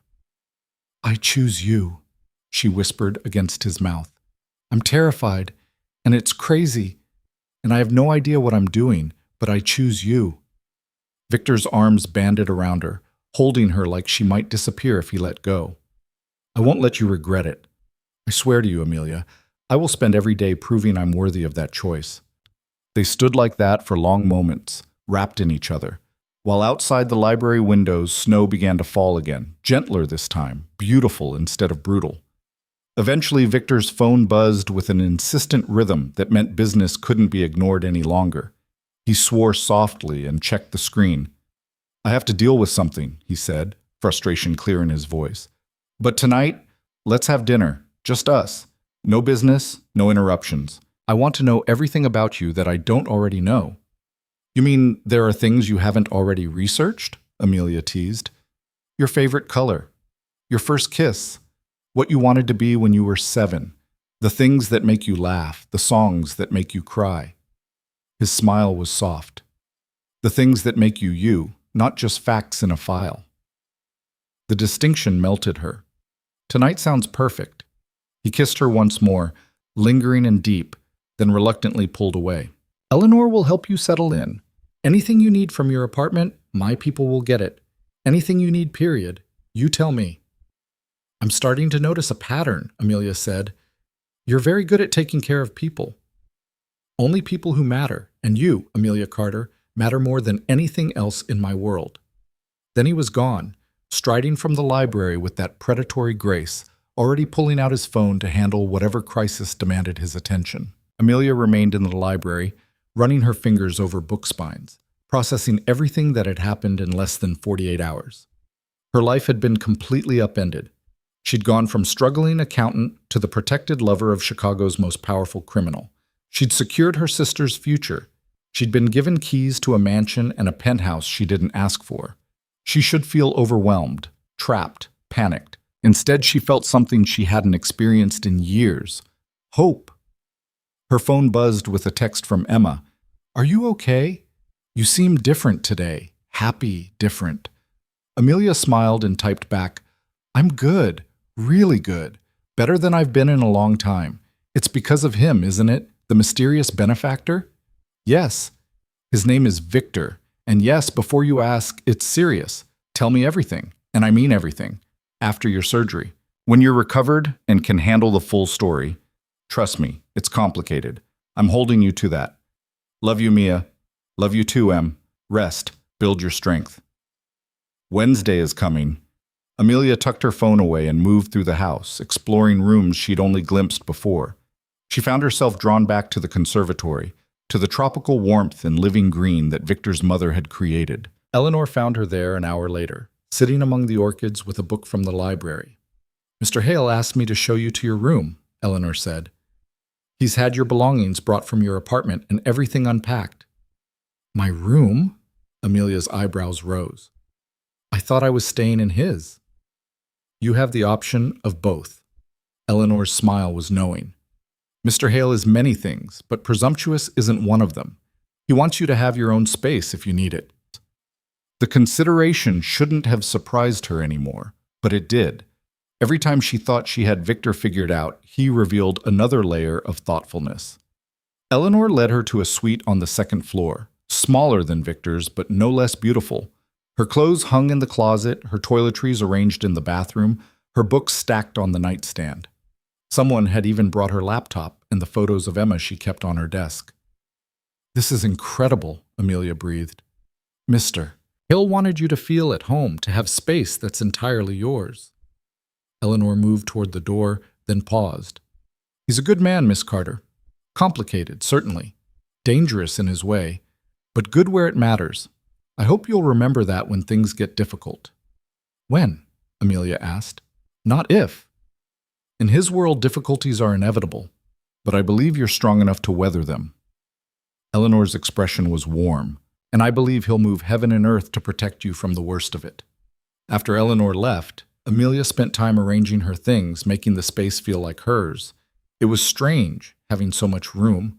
Her entire apartment could have fit in this suite with space left over, but it wasn't the size that made her emotional. It was the care evident in every detail.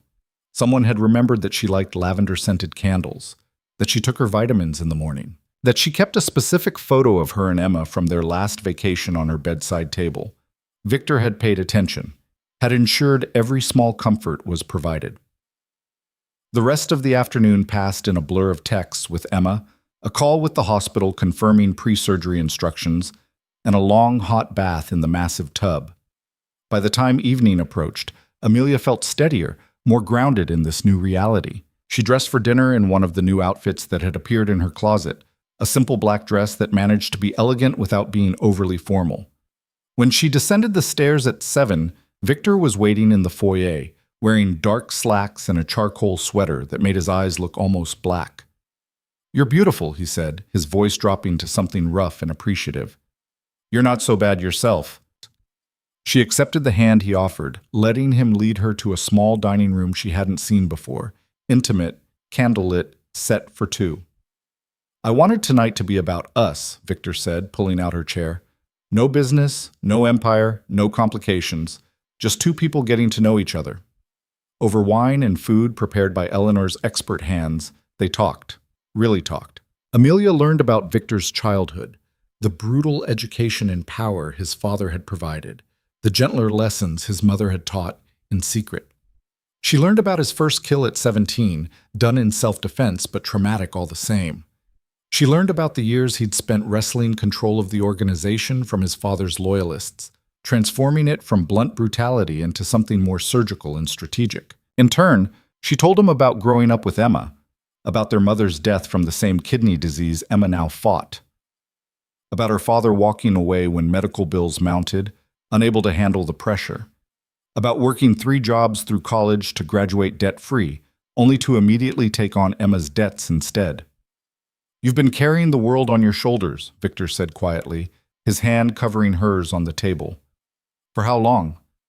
"Since I was 19, almost 10 years. And who takes care of you?" The question hit like a physical blow. "I take care of myself, Sarah." "That's not the same thing." His thumb stroked across her knuckles. "Everyone needs someone, Amelia, even strong, capable women who've learned to survive alone. Is that what you're offering, to be that someone?" "I'm offering to be everything. Your partner, your protector, your safe place to fall." His eyes held hers, intense and unwavering. "I'm offering to carry some of that weight so you don't have to bear it alone anymore." Tears burned behind her eyes. "That's a lot to offer someone you barely know." "I know enough. I know you're loyal, brilliant, compassionate, despite having every reason to be bitter. I know you put everyone else first and yourself last. I know you're stronger than you think and braver than you believe." He stood and moved around the table, pulling her to her feet. "And I know that I've never wanted anything the way I want you. Not power, not money, not control, just you, completely. Forever." The word forever should have terrified her. Instead, it settled into her chest like a promise finding its home.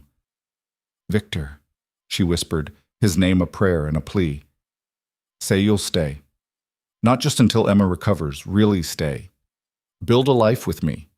Let me show you what it's like to be cherished instead of just needed." Standing in the candlelight, wrapped in his arms, Amelia made the choice that would change everything. "Yes," she breathed. "I'll stay. I'll build a life with you. Her voice broke. "I'll let you cherish me." The kiss he gave her was tender and fierce all at once, a claiming and a promise. When he lifted her into his arms and carried her upstairs, Amelia went willingly, surrendering to the dangerous, beautiful future they would build together. The days leading up to Emma's surgery passed in a blur of preparation and growing intimacy. Amelia found herself settling into Victor's world with surprising ease, the rhythm of their life together becoming natural faster than she'd thought possible. Mornings began with coffee in the conservatory, Victor's hand wrapped around hers as they watched Chicago wake up beyond the glass.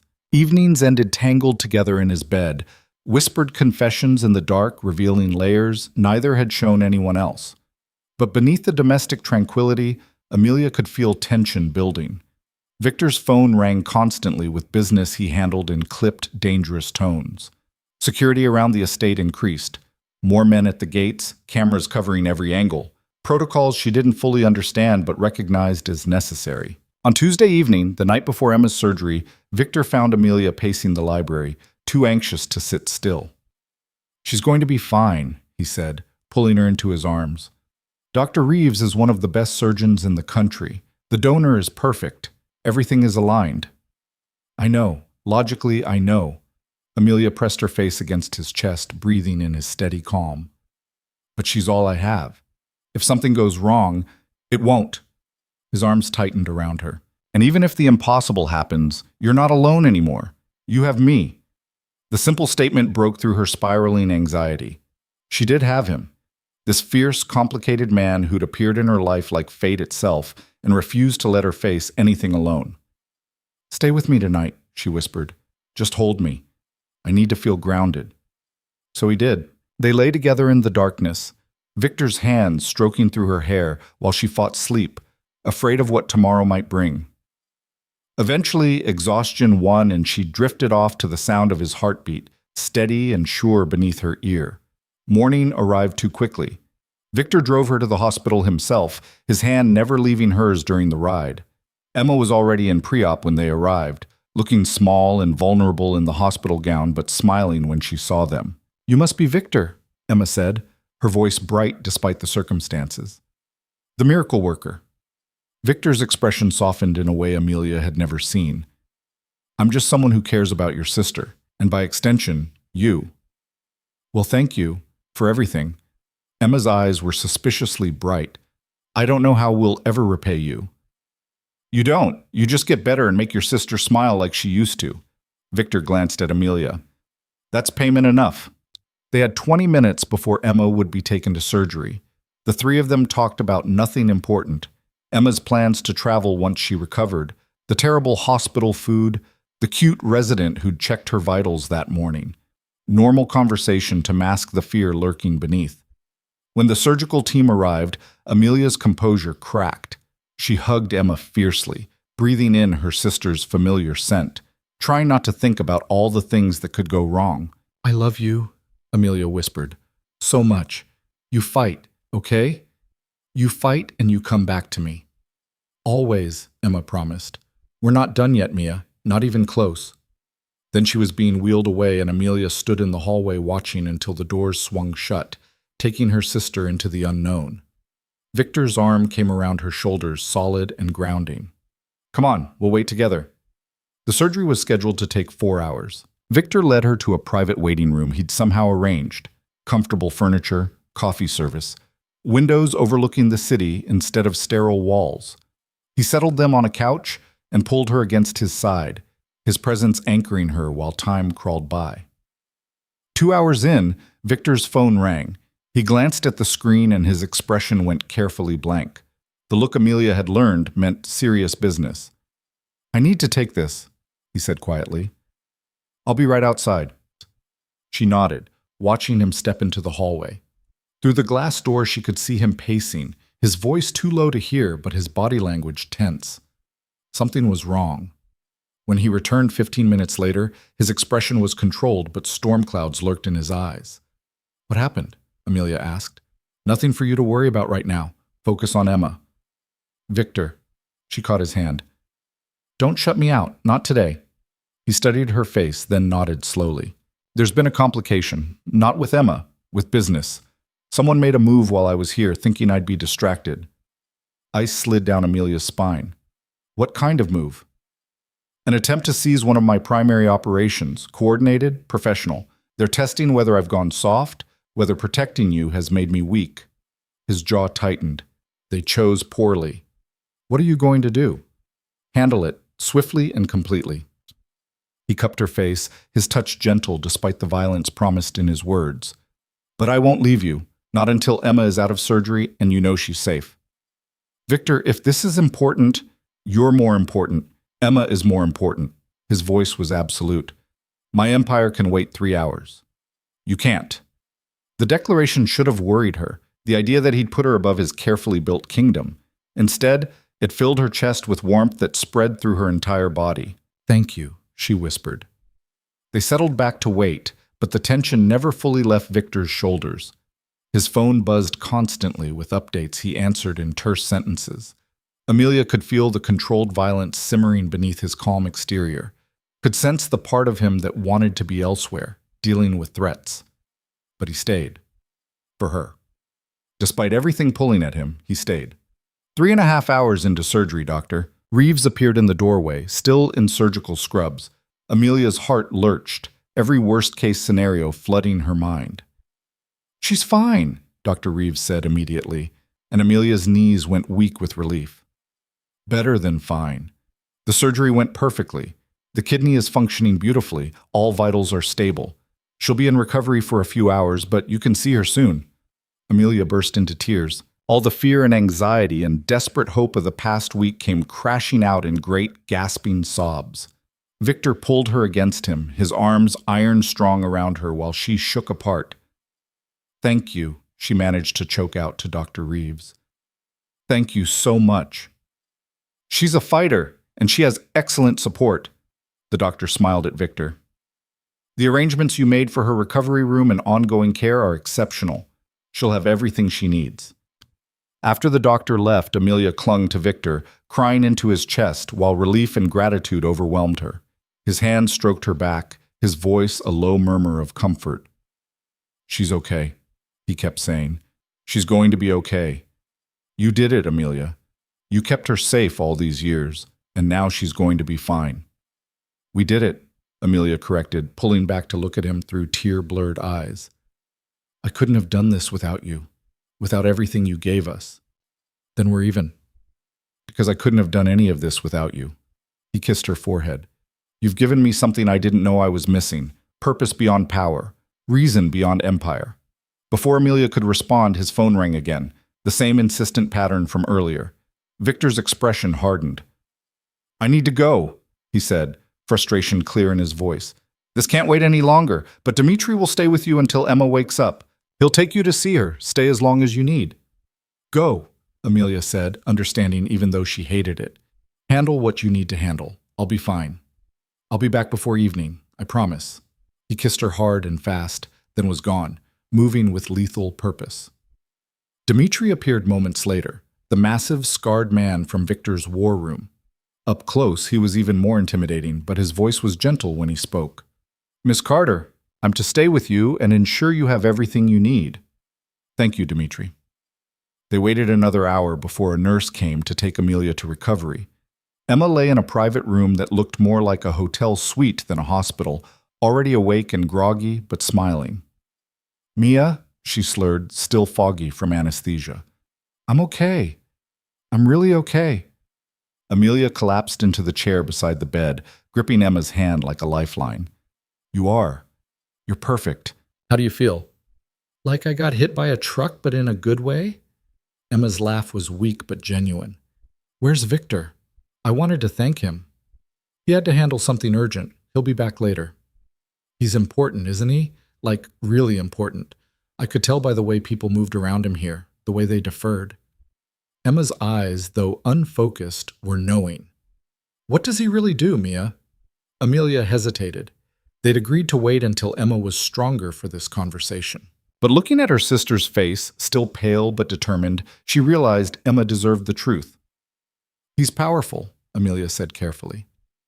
He runs businesses, some legitimate, some not. He's the kind of man who makes things happen, who controls significant parts of the city, and he's dangerous when he needs to be. Criminal, Emma stated.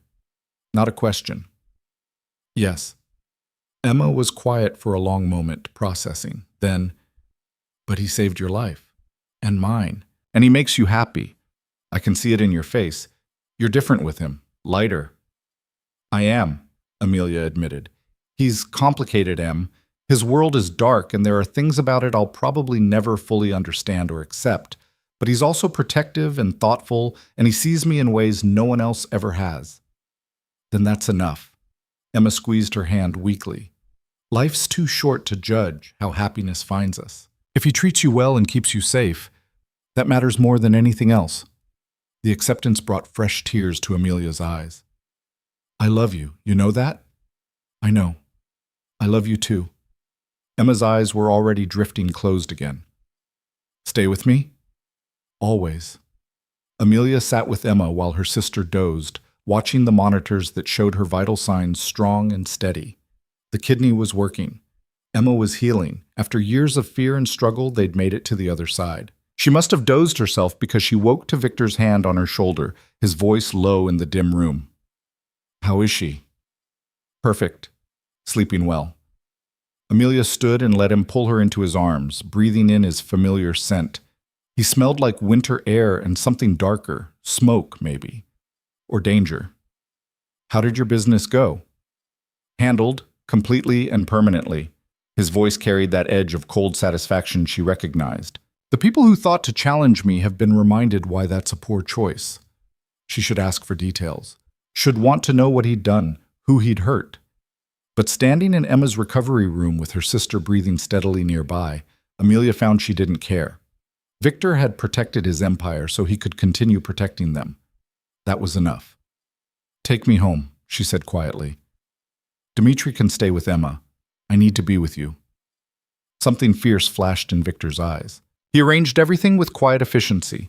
Dmitri posted outside Emma's room, nurses with instructions to call immediately if anything changed, security protocols Amelia didn't fully understand but trusted were necessary. Then he drove her back to the estate through snow that had started falling again, soft and gentle this time. Inside, Eleanor had left dinner warming in the kitchen, but neither of them had appetite for food. Instead, Victor led Amelia upstairs to his room and undressed her slowly, reverently, his hands cataloging every curve like he was memorizing her. When they came together, it was different than before. Slower, deeper, weighted with emotion neither had words for yet. Afterward, wrapped in his arms with firelight dancing across the ceiling, Amelia felt something settle in her chest. Peace. For the first time in years, genuine peace. I have something for you, Victor said, reaching for the nightstand. He pulled out a small velvet box. Amelia's breath caught. Victor? It's not what you think. Or maybe it is, just not yet. He opened the box to reveal a key. Different from the house key he'd already given her, this one platinum and clearly expensive. This opens a safety deposit box downtown. Inside is everything you'd need if something ever happened to me.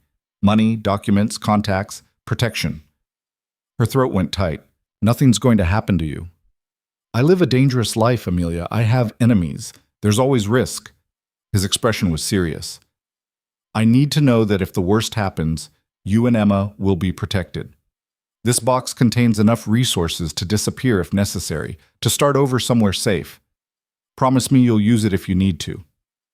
The thought of losing him, of going back to a world without his fierce protection and unexpected tenderness, made her chest ache. I promise. But you promise me something too. You'll be careful. You'll come home to me. Always. He kissed her softly. You've given me something to live for beyond the empire. I'm not giving that up without one hell of a fight. They made love again, desperate and claiming, then fell asleep tangled together while snow continued to fall outside. The next week passed in a rhythm of hospital visits and quiet evenings. Emma's recovery progressed beautifully. She was sitting up by day 3, walking the halls by day 5, joking with nurses by day 7. Color returned to her face, energy to her movements. The transformation was miraculous. Victor arranged for the penthouse apartment to be converted into a recovery suite, complete with a live-in nurse for Emma's first month home. He visited the hospital daily, bringing flowers and books, and engaging Emma in conversations that made her laugh, a sound Amelia hadn't heard enough of in recent years. Watching them together, seeing Victor gentle and patient with her sister, Amelia felt the last of her resistance crumble. This man who commanded criminal empire with ruthless efficiency was reading terrible romance novels aloud to Emma in dramatic voices, making her giggle until the nurse warned her not to strain her incision. On Emma's 10th day of recovery, Dr. Reeves cleared her for discharge. Victor insisted on handling the transport personally, carrying Emma to the car himself despite her protests that she could walk. "Humor me," he said. "I've gotten used to taking care of Carter women. It's become a habit." The penthouse was perfect, spacious but comfortable, with a bedroom suite for Emma that had every medical device she might need, and a view of the lake that made her gasp with delight. The nurse, a cheerful woman named Patricia, had already stocked the kitchen and prepared Emma's medication schedule. "This is too much," Emma said, tears streaming down her face. "All of this, it's too much." "It's exactly enough," Victor corrected. "You focus on healing. Everything else is handled." After getting Emma settled, Victor pulled Amelia into the hallway. "I need to tell you something," he said, his expression serious. "The people who challenged me last week, the situation is resolved, but it made me realize I need to make changes. To create distance between my legitimate businesses and the rest of it. To build something cleaner for our future." "Our future?" Amelia's heart stuttered. "Yes, our future." He took her hands in his. "I'm not walking away from everything. I can't. There are obligations, loyalties that run deep. But I can restructure, create barriers. Ensure that when we build a life together, it's not constantly threatened by the darkness." "You do that? Change your entire empire?" "I'd do anything for you. I thought I'd made that clear." His smile was soft. "You make me want to be better, Amelia. Not perfect. I'll never be that. But better than I was. Better than my father. Worthy of what your sister said the other day." "What did she say?" "That I make you happy, that you're lighter with me." His thumbs stroked across her knuckles. "I want to keep earning that. Every single day." Amelia's vision blurred with tears. "I love you. I know it's fast and probably crazy, but I love you, Victor. Completely." The smile that broke across his face was pure joy. "I love you too. Have since that night in the blizzard when you looked at me like I was salvation instead of damnation. Maybe even before that." He kissed her then, tender and deep, and Amelia felt the final pieces of her heart click into place. This dangerous, complicated man was hers, and she was his. Despite everything, the violence, the empire, the darkness lurking at the edges, they'd found something real and precious and worth fighting for. They spent Christmas together 2 weeks later.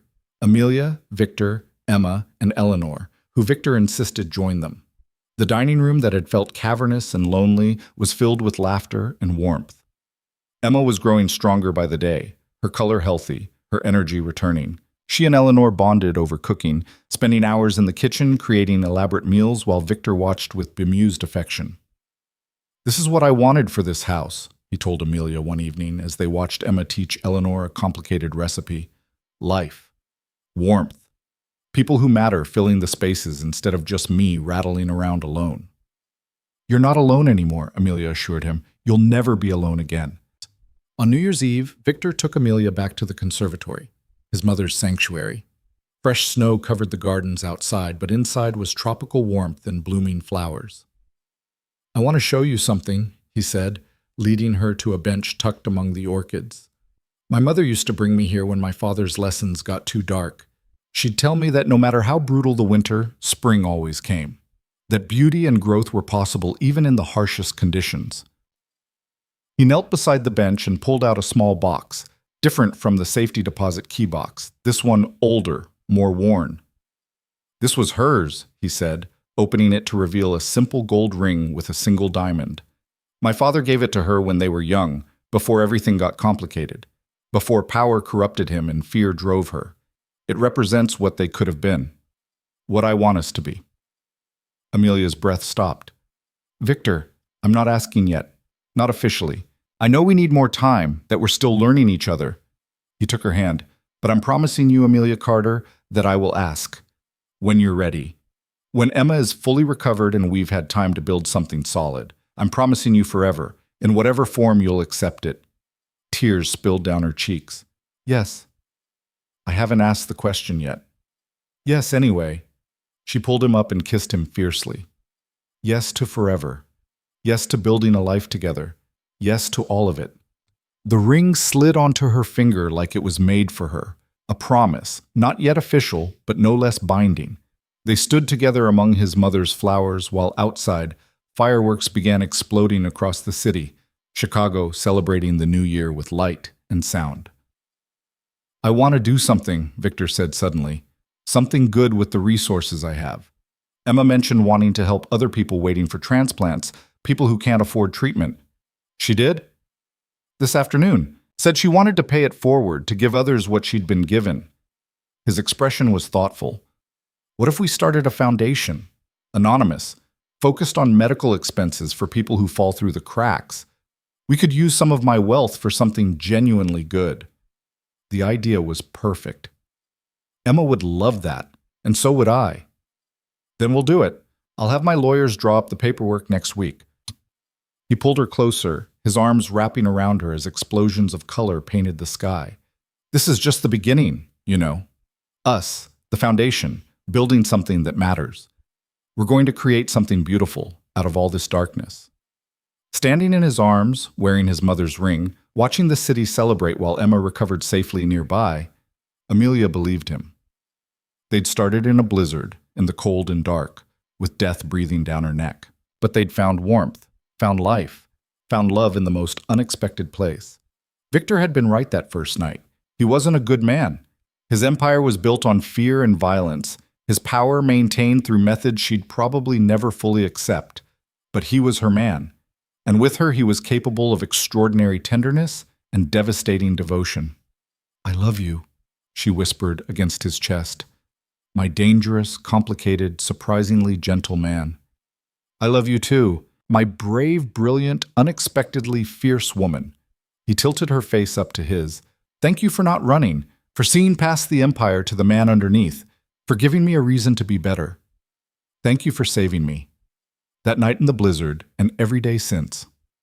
They kissed as the new year began, snow falling outside and warmth blazing inside. Two souls who'd found each other against all odds and refused to let go. The road ahead wouldn't be easy. Victor's world would always carry shadows, and Amelia's conscience would always struggle with his methods. But they'd face it together, bound by a love forged in crisis and tempered by choice. Emma recovered fully, her new kidney functioning perfectly. The foundation was established by spring, quietly funding medical care for hundreds of people who'd been forgotten by the system. Victor restructured his empire, creating legal barriers between his legitimate and illegitimate operations, ensuring Amelia was protected from the worst of it. And on a warm evening in June, in the conservatory surrounded by his mother's flowers and their closest friends, Victor asked the question properly. Amelia said yes, again, still, always. And they built a life together that honored both the light and the dark.